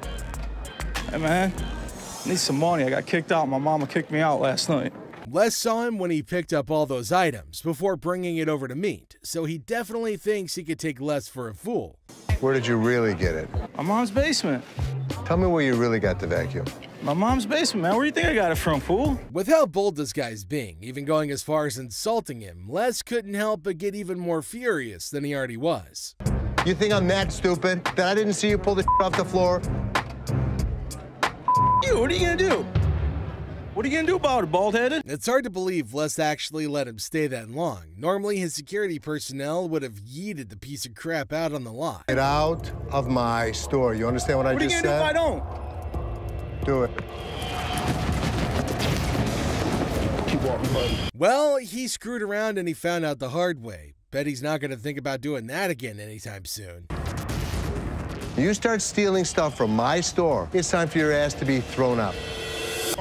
Oh, your pants are falling down, buddy. Now, if you thought that was crazy, wait till you see this lady with this chick. But she still does a stellar job trying to explain to this lady what's going on. Well, that's the right question to ask. After all, if she really was a repeat customer, she'd know they don't hand out receipts for pawned out. It's gonna make her rethink things on the way out. Don't let the door hit you where the good Lord split you, psycho lady. Customer who came in to make some very unreasonable demands. My what? ID or your ticket. I don't have no ticket or no ID. My stuff was stolen and pawned. So what's the point of getting her name when she wasn't the one who pawned the item in the first place? It just makes no sense. We need him or the tickets or... What you need him for? He ain't even nowhere around. Is it his name? Boosie, I'ma call you back. If her grown boyfriend doesn't know his way around, how did he make his way to the store then? And if she really was in the right mental space, she should have known that she could just, bring him along. Well, you have to make a police report. I need my stuff, a police report. Do it like I called the police? Since she clearly said it was stolen, a police report would have been the next best thing to do, apart from getting the thieves to come get it for her instead of going on a crazy rant. But if it was rational, we wouldn't be covering it. So did you make a police report? Can't do it back here? I'm not the police. Look, I just want my... Ashley's not one to back down from a challenge, so when this lady threatened to get violent with her, she immediately stepped up to that challenge. Hashtag popcorn. I'm leaving out of here. I get my out. Now. I'm not leaving out here till I get my... Wait, man. The door's right there. Seems she was at least conscious enough to know that there's no way she could ever dare touch Ashley with security around. Have to leave. Okay. Oh, please. Bye. See ya. No. Next up is this crazy lady who came in yelling her lungs out in the store without minding the fact that she'd be inconveniencing others with her really loud bellows. Also, she might want to choke down a mint. I could smell that crap from here. Me like that, who the hell you think you talking to? No, I'm talking to you. You know what? I'm gonna come and show your bitch ass. If she knew she wanted privacy, then she could have tried to, make her call more freaking discreet. Ma'am. Hold on. Hey, lady, miss. This is our... Don't follow me. Do not follow me. Okay, well, I can't have you screaming like this, so what do you want me to do? You know what? Hold on. Let me finish with this lady, because I don't know who the she is. When Ashley insistently begged her, she finally decided to end the call. Unfortunately, that didn't stop her from continuing to yell at the top of her lungs. Some babies just need a bottle and a burping. Miss, get somebody to help me, please. What do you need help with? I need some help with my rings right here. Can you take off your ring? Wait, you just walking up on me, like, can you see my rings? I don't even know who you is. Ashley decided to adopt a really funny tactic in dealing with this particular crazy lady. She decided to annoy her until she leaves. If only that worked with my in-laws. Can somebody else help me? Because you... Ma'am, I can help you walk out the door. No, you're not gonna help me walk out the door, because I'm not going out the door until I get some help. That's what I came in here for. Now, can somebody help me other than you? No. Ashley seemed to be having fun dealing with this particular crazy lady, and there's no way she's gonna turn back now. Follow me no more. I won't come back in this bitch. All the motherfucking times I've been coming in here giving y'all my motherfucking and this is how I'm getting treated, y'all. Plus, kids, this customer who's trying to sell a watch is a better quality than that particular one. So why would they even bother to buy something that's somewhat worth less to them? I've been here since the day it opened because I own it. Do you have a manager here? Me. Unless you're bullshitting me, man. He's stuck and away from home, which is pretty tough, to be honest, but there's nothing Les can really do to help him out at this point. After reading through one of their ads, this lady came over to make a very odd inquiry. I was trying to find out because your sign was saying that I can get 30 days of free cash. Well, she read all right, but she didn't quite understand it at all. It's saying if I brought a friend with me that I can get 30 days of free cash. It's for an interest-free loan. If the store really did what she thought the sign said, they probably would have been out of business within the first few weeks. You're just misreading it. No, you're misreading it. That's not what the y'all saying is saying. Bitch, it says I get free cash for 30 days in this mother. Seth tried his best to explain things to this woman, but she just wouldn't accept the fact that she made a mistake and decided to make a fool of herself instead. The pond. Come on now, you I don't have the pond. I'm the Instead of screaming, can you read?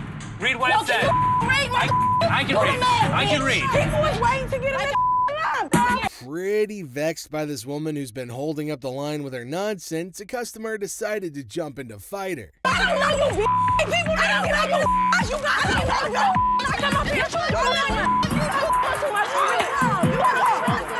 Now, there's no way they were going to let him carry on with their brawl in the store, so they immediately pushed him out.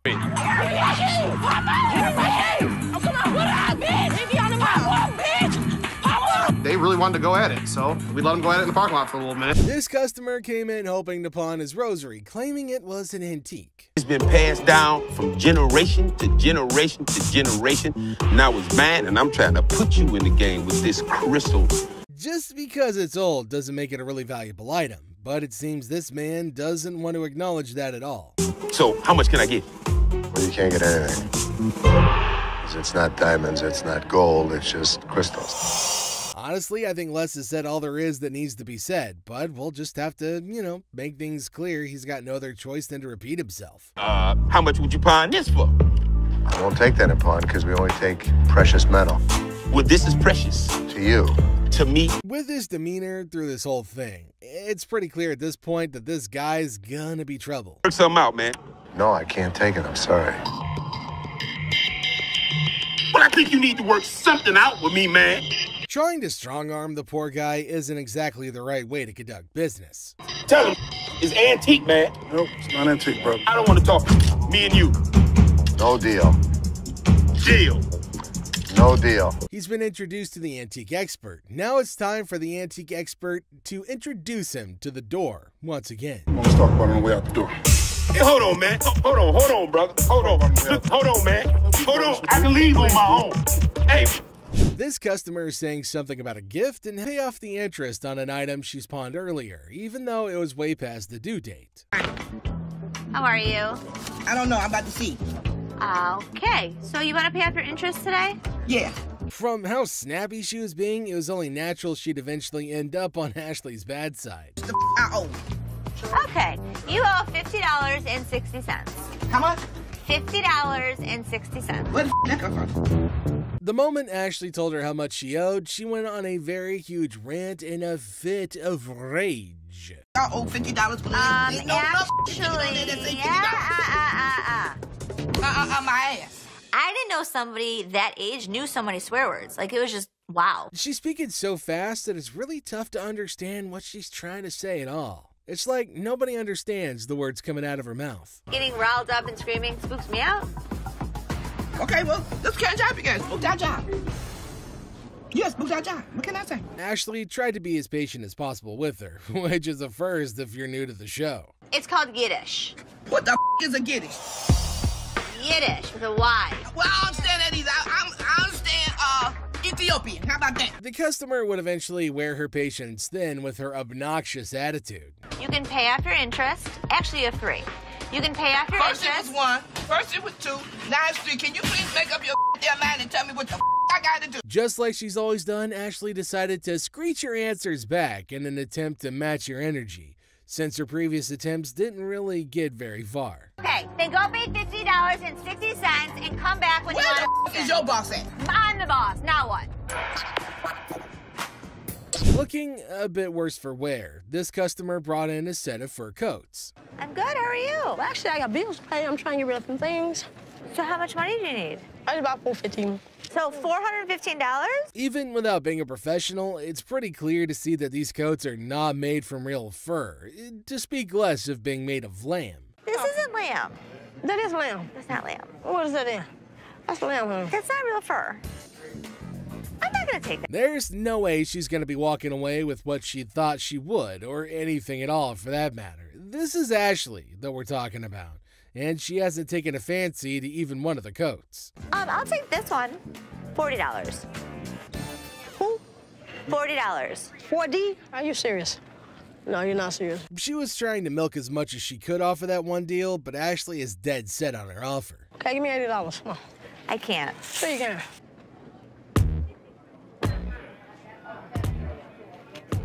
To make sure that things were cool, Byron decided to move closer, the big snuggle bear that he is. Big boy, I like big boys, yeah.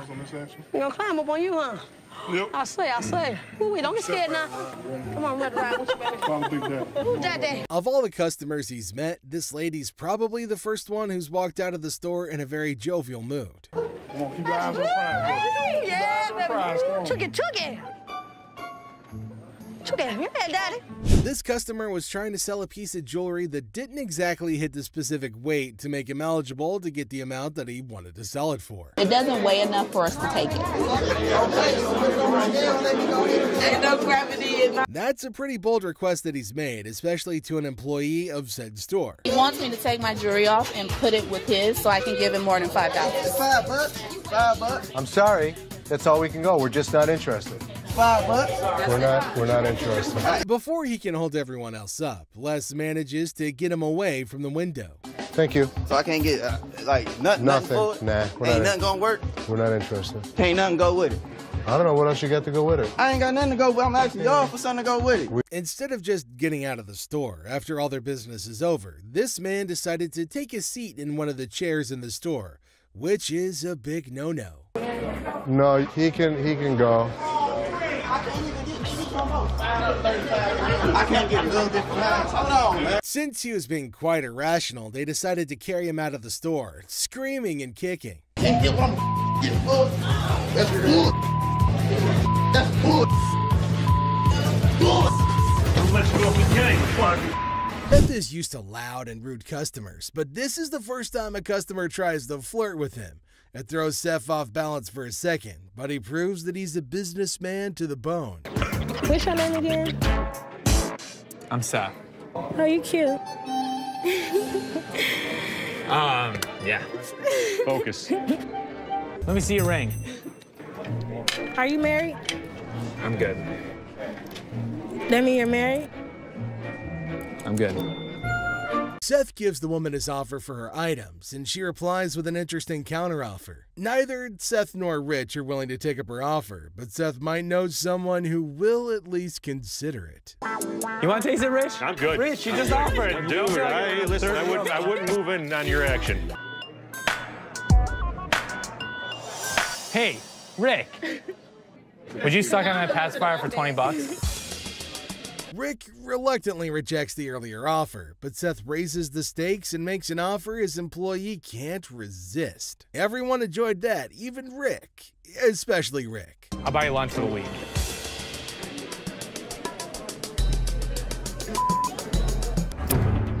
Ready?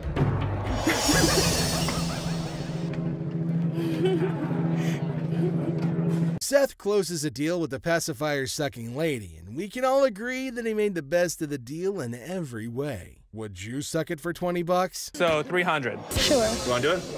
Great. Thank you.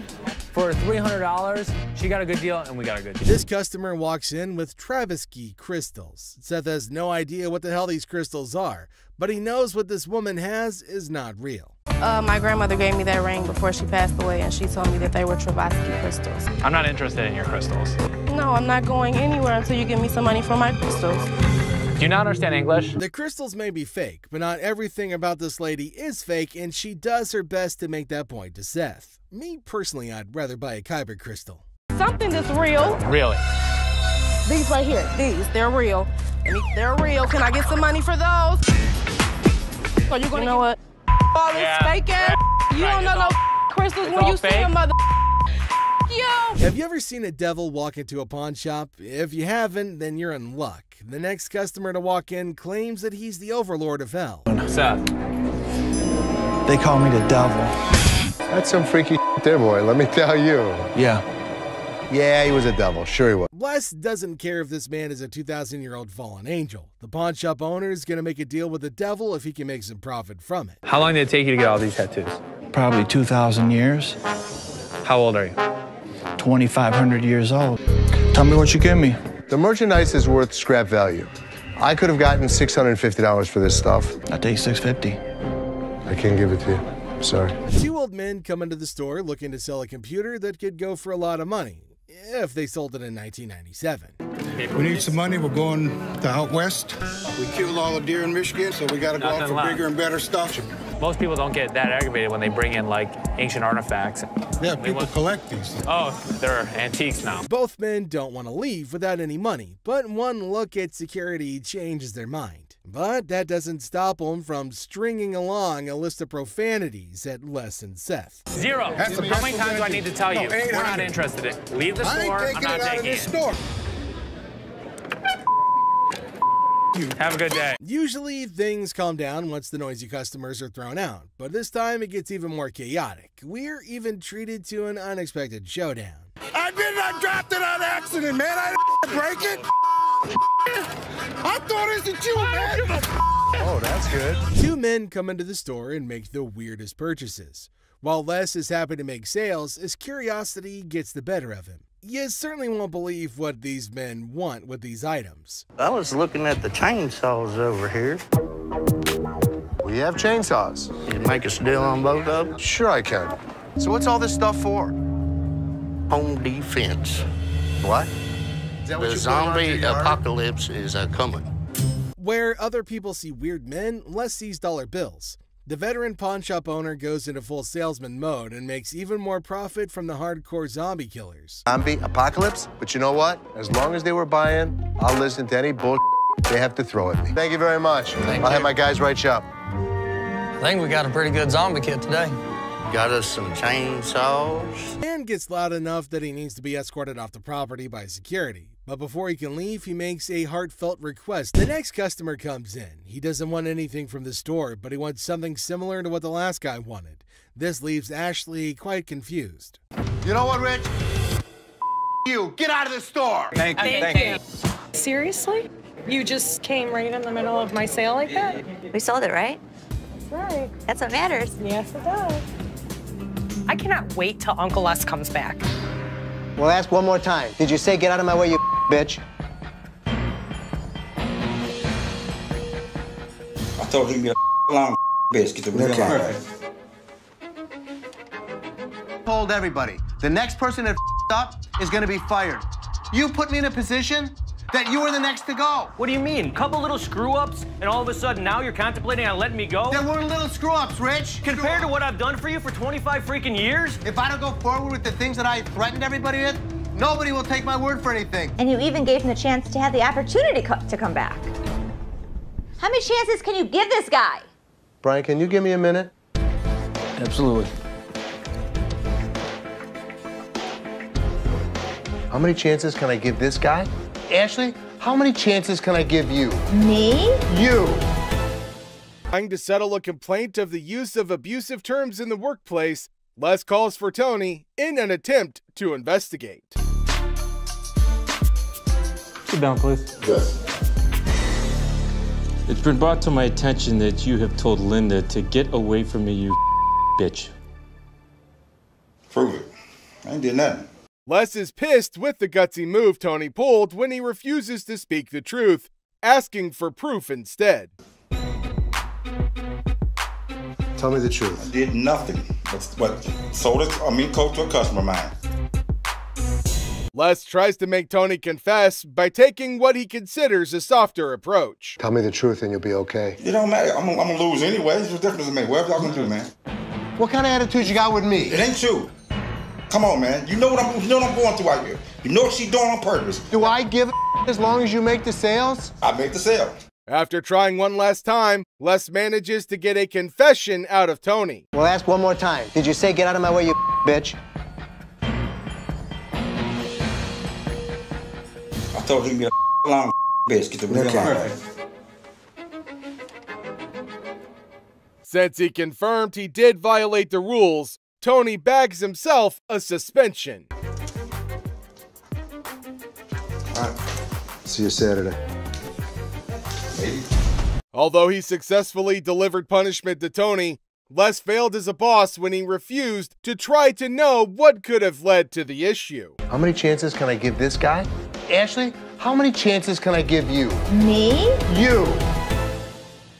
Seth calls in Ashley, Seth, and Karen over to his office to go over the results. He's going to show you exactly what they saw when they walked through the front door. The trio listens with rapt attention as Les goes over their performances. Now let's fast forward to Seth. I yawned. In front of a customer? Maybe that happened one time out of like maybe the past 20 years that I've been here. To drive his point home, Les decided to show off the employees who fit the criteria he had in mind. Look at how Linda took care of this person. This would run you $1,700 here. Professionally. Look at JT. It's full HD, that's the best way to go. To add salt to injury, Les reveals Karen had done much better than they did. Let me show you who got a 98 out of 100. Thorns. Les, I'm just doing my job. I'm very proud of you. A rose between two thorns. Vomit. While making rounds through the shop, Les finds out Rich wasn't in his post. Where the hell is he? Rich! Seeing that Rich had left the business in a bid for pleasure, Les calls him over for a chat in his office. I'm looking for you in layaway. Where the hell are you? I gotta sit in layaway all day long and just wait for something to happen. I needed to take care of something that was out on the floor. Les threatens to fire Rich, who had been a loyal employee at the shop for over 20 years. Karen attends to a couple who come in looking to buy a ring. Can I try it on? The lady seems to think the ring isn't the right fit, so she asks to see more before she can make her choice. What about the color and clarity? It's a white gold band. You're looking at about a carat. Karen, being as helpful as she can, tries her best to give the details of the ring the lady picked. However, she seemed a little bit unsure with the way she was explaining, so Ashley approached with the hopes of helping. Yeah, it's round stones. Oh yeah, these are round stones, and these are all G color, VS clarity. How much about for that one? This one is going $1,000. Karen tries to tell Ashley off since she believed she was trying to snatch the deal away from her. You want to show her this one? Explain it to her? Sure. This is round stones, baguettes in the center here. Could you tell me a little bit about the color and the clarity on that one? Actually, here you go. Yeah, these are G color. The radiant of the round diamonds are gorgeous. Ashley manages to snatch the sale by pitching in without consulting Karen, who started the whole thing, leading to her having an even more unfavorable impression of her. Thank you, Ashley. Thank you. Appreciate it. Go ahead and walk over to the window and we'll get it written up Okay, for you. thank you. Thank you. Seriously? You just came right in the middle of my sale like that? We sold it, right? That's right. That's what matters. Yes, it does.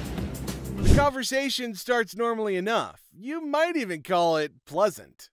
Hello. Hi, how are you? I'm good, how are you? The intent behind the customer's visit to the shop is adorable, but the valuation of her gadget is high. It's worth less than $500 to Ashley. How much would she be willing to give to the devoted girlfriend? Oh, I should give her, yes. This is a pad. I should barely get like $500 for it. I need a laptop. This has happened before. I'm waiting for 20 minutes and Roddy doesn't show up to get this laptop, like if he's on break or if he's gone. The manager that I asked didn't come get the laptop, so I'll just... Leslie decides to fire Justin since his actions breached his trust. You broke my trust. And because of that, Justin, you're fired. I don't know if Justin did steal anything, but you can't have people that you don't trust. This attends to a very strange customer who walks into the shop with an imaginary companion. My partner right here, Robert, we want to pawn this. You're who? My partner, Robert, right here. The customer brings out the item they were hoping to sell and hands it over to Les, who tries to confirm its authenticity. But I didn't see him. So, what do you think about this? Be cool, Robert, be cool. Robert is very cool. Having confirmed the properties from which the item was made from, Les rejects it immediately since it holds little or no value to him. What you think about this? I think it's really cool, but I can't give you anything for it because it's not silver. What do you mean you can't give me nothing for this? Oh, I need money. No, that's an insult. The customer grew irate as soon as Les delivered his verdict. I'm telling you, this is Robert. Tell him, Robert, tell him. This is worth $200. The customer tries to push the deal by recounting an ad from the TV. Y'all told me. I didn't tell you anything. Give you $200. So have you seen Steve doing our commercials? Who is Steve? Who is Steve? Steve's my buddy. Les decides to mess with the customer by making up his own imaginary friend. Steve. He does our commercials. Steve? Steve. I need to talk to the boss man. Excuse me. In an effort to get the clearly delusional customer out of his shop, Les set in motion a very clever plan. He can't give me nothing for this. Hey. You know, come on, let's go to the outside. I gotta look at it. The customer manages to see through the plot and refuses to leave the premises. Man, let me go. No, man. Left with no other choice, the customer was forcefully escorted out of the shop. You know what? Yeah. And you know what? I'm not coming back to the store. And you know what? Have a nice day. To get rid of the customer for good, Les decides to humor the customer by bringing the customer's imaginary friend over to the parking lot. Be careful, Robert's here. Sorry, Robert.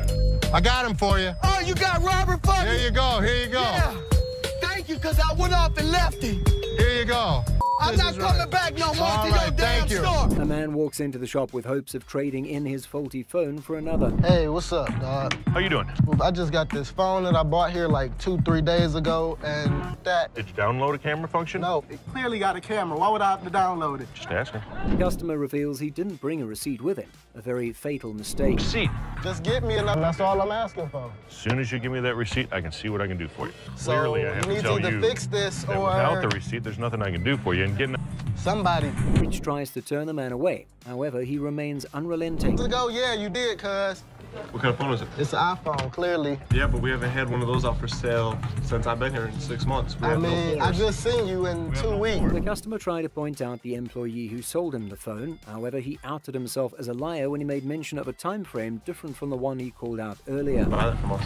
Yes, I clearly did. Thank you very much. I appreciate you coming on over here. You can go back to selling that computer. No, hold on. No. Don't touch him and let him go. Man, you and your mohawk, shut the hell up. My mohawk doesn't talk. I talked to the manager or somebody. The goatee is the manager, and he's telling you to either give me a receipt or get the hell. Without any evidence to back the man's claim, Rich asks him to take his leave. These phones right here, what about that one right there? Did that one work? Pull the things up over your ears a little because you clearly can't hear me. There, it's all. Phone work. It's a simple question. Does phone work? You know what? Can you go show him how it works? Take a picture out in the parking lot. Having had enough of his rude countenance, Rich asks for help in kicking the man out. Okay, just don't touch me then. I'm gonna be back. I'm coming for my money. Clear? Send me a picture of the receipt from your phone. And then a fake item to her. She threw it back at me and told me this ain't chinchilla, this is rabbit. After the customer revealed how she came to the conclusion that the item was a fake, Ashley denies having sold the item to her.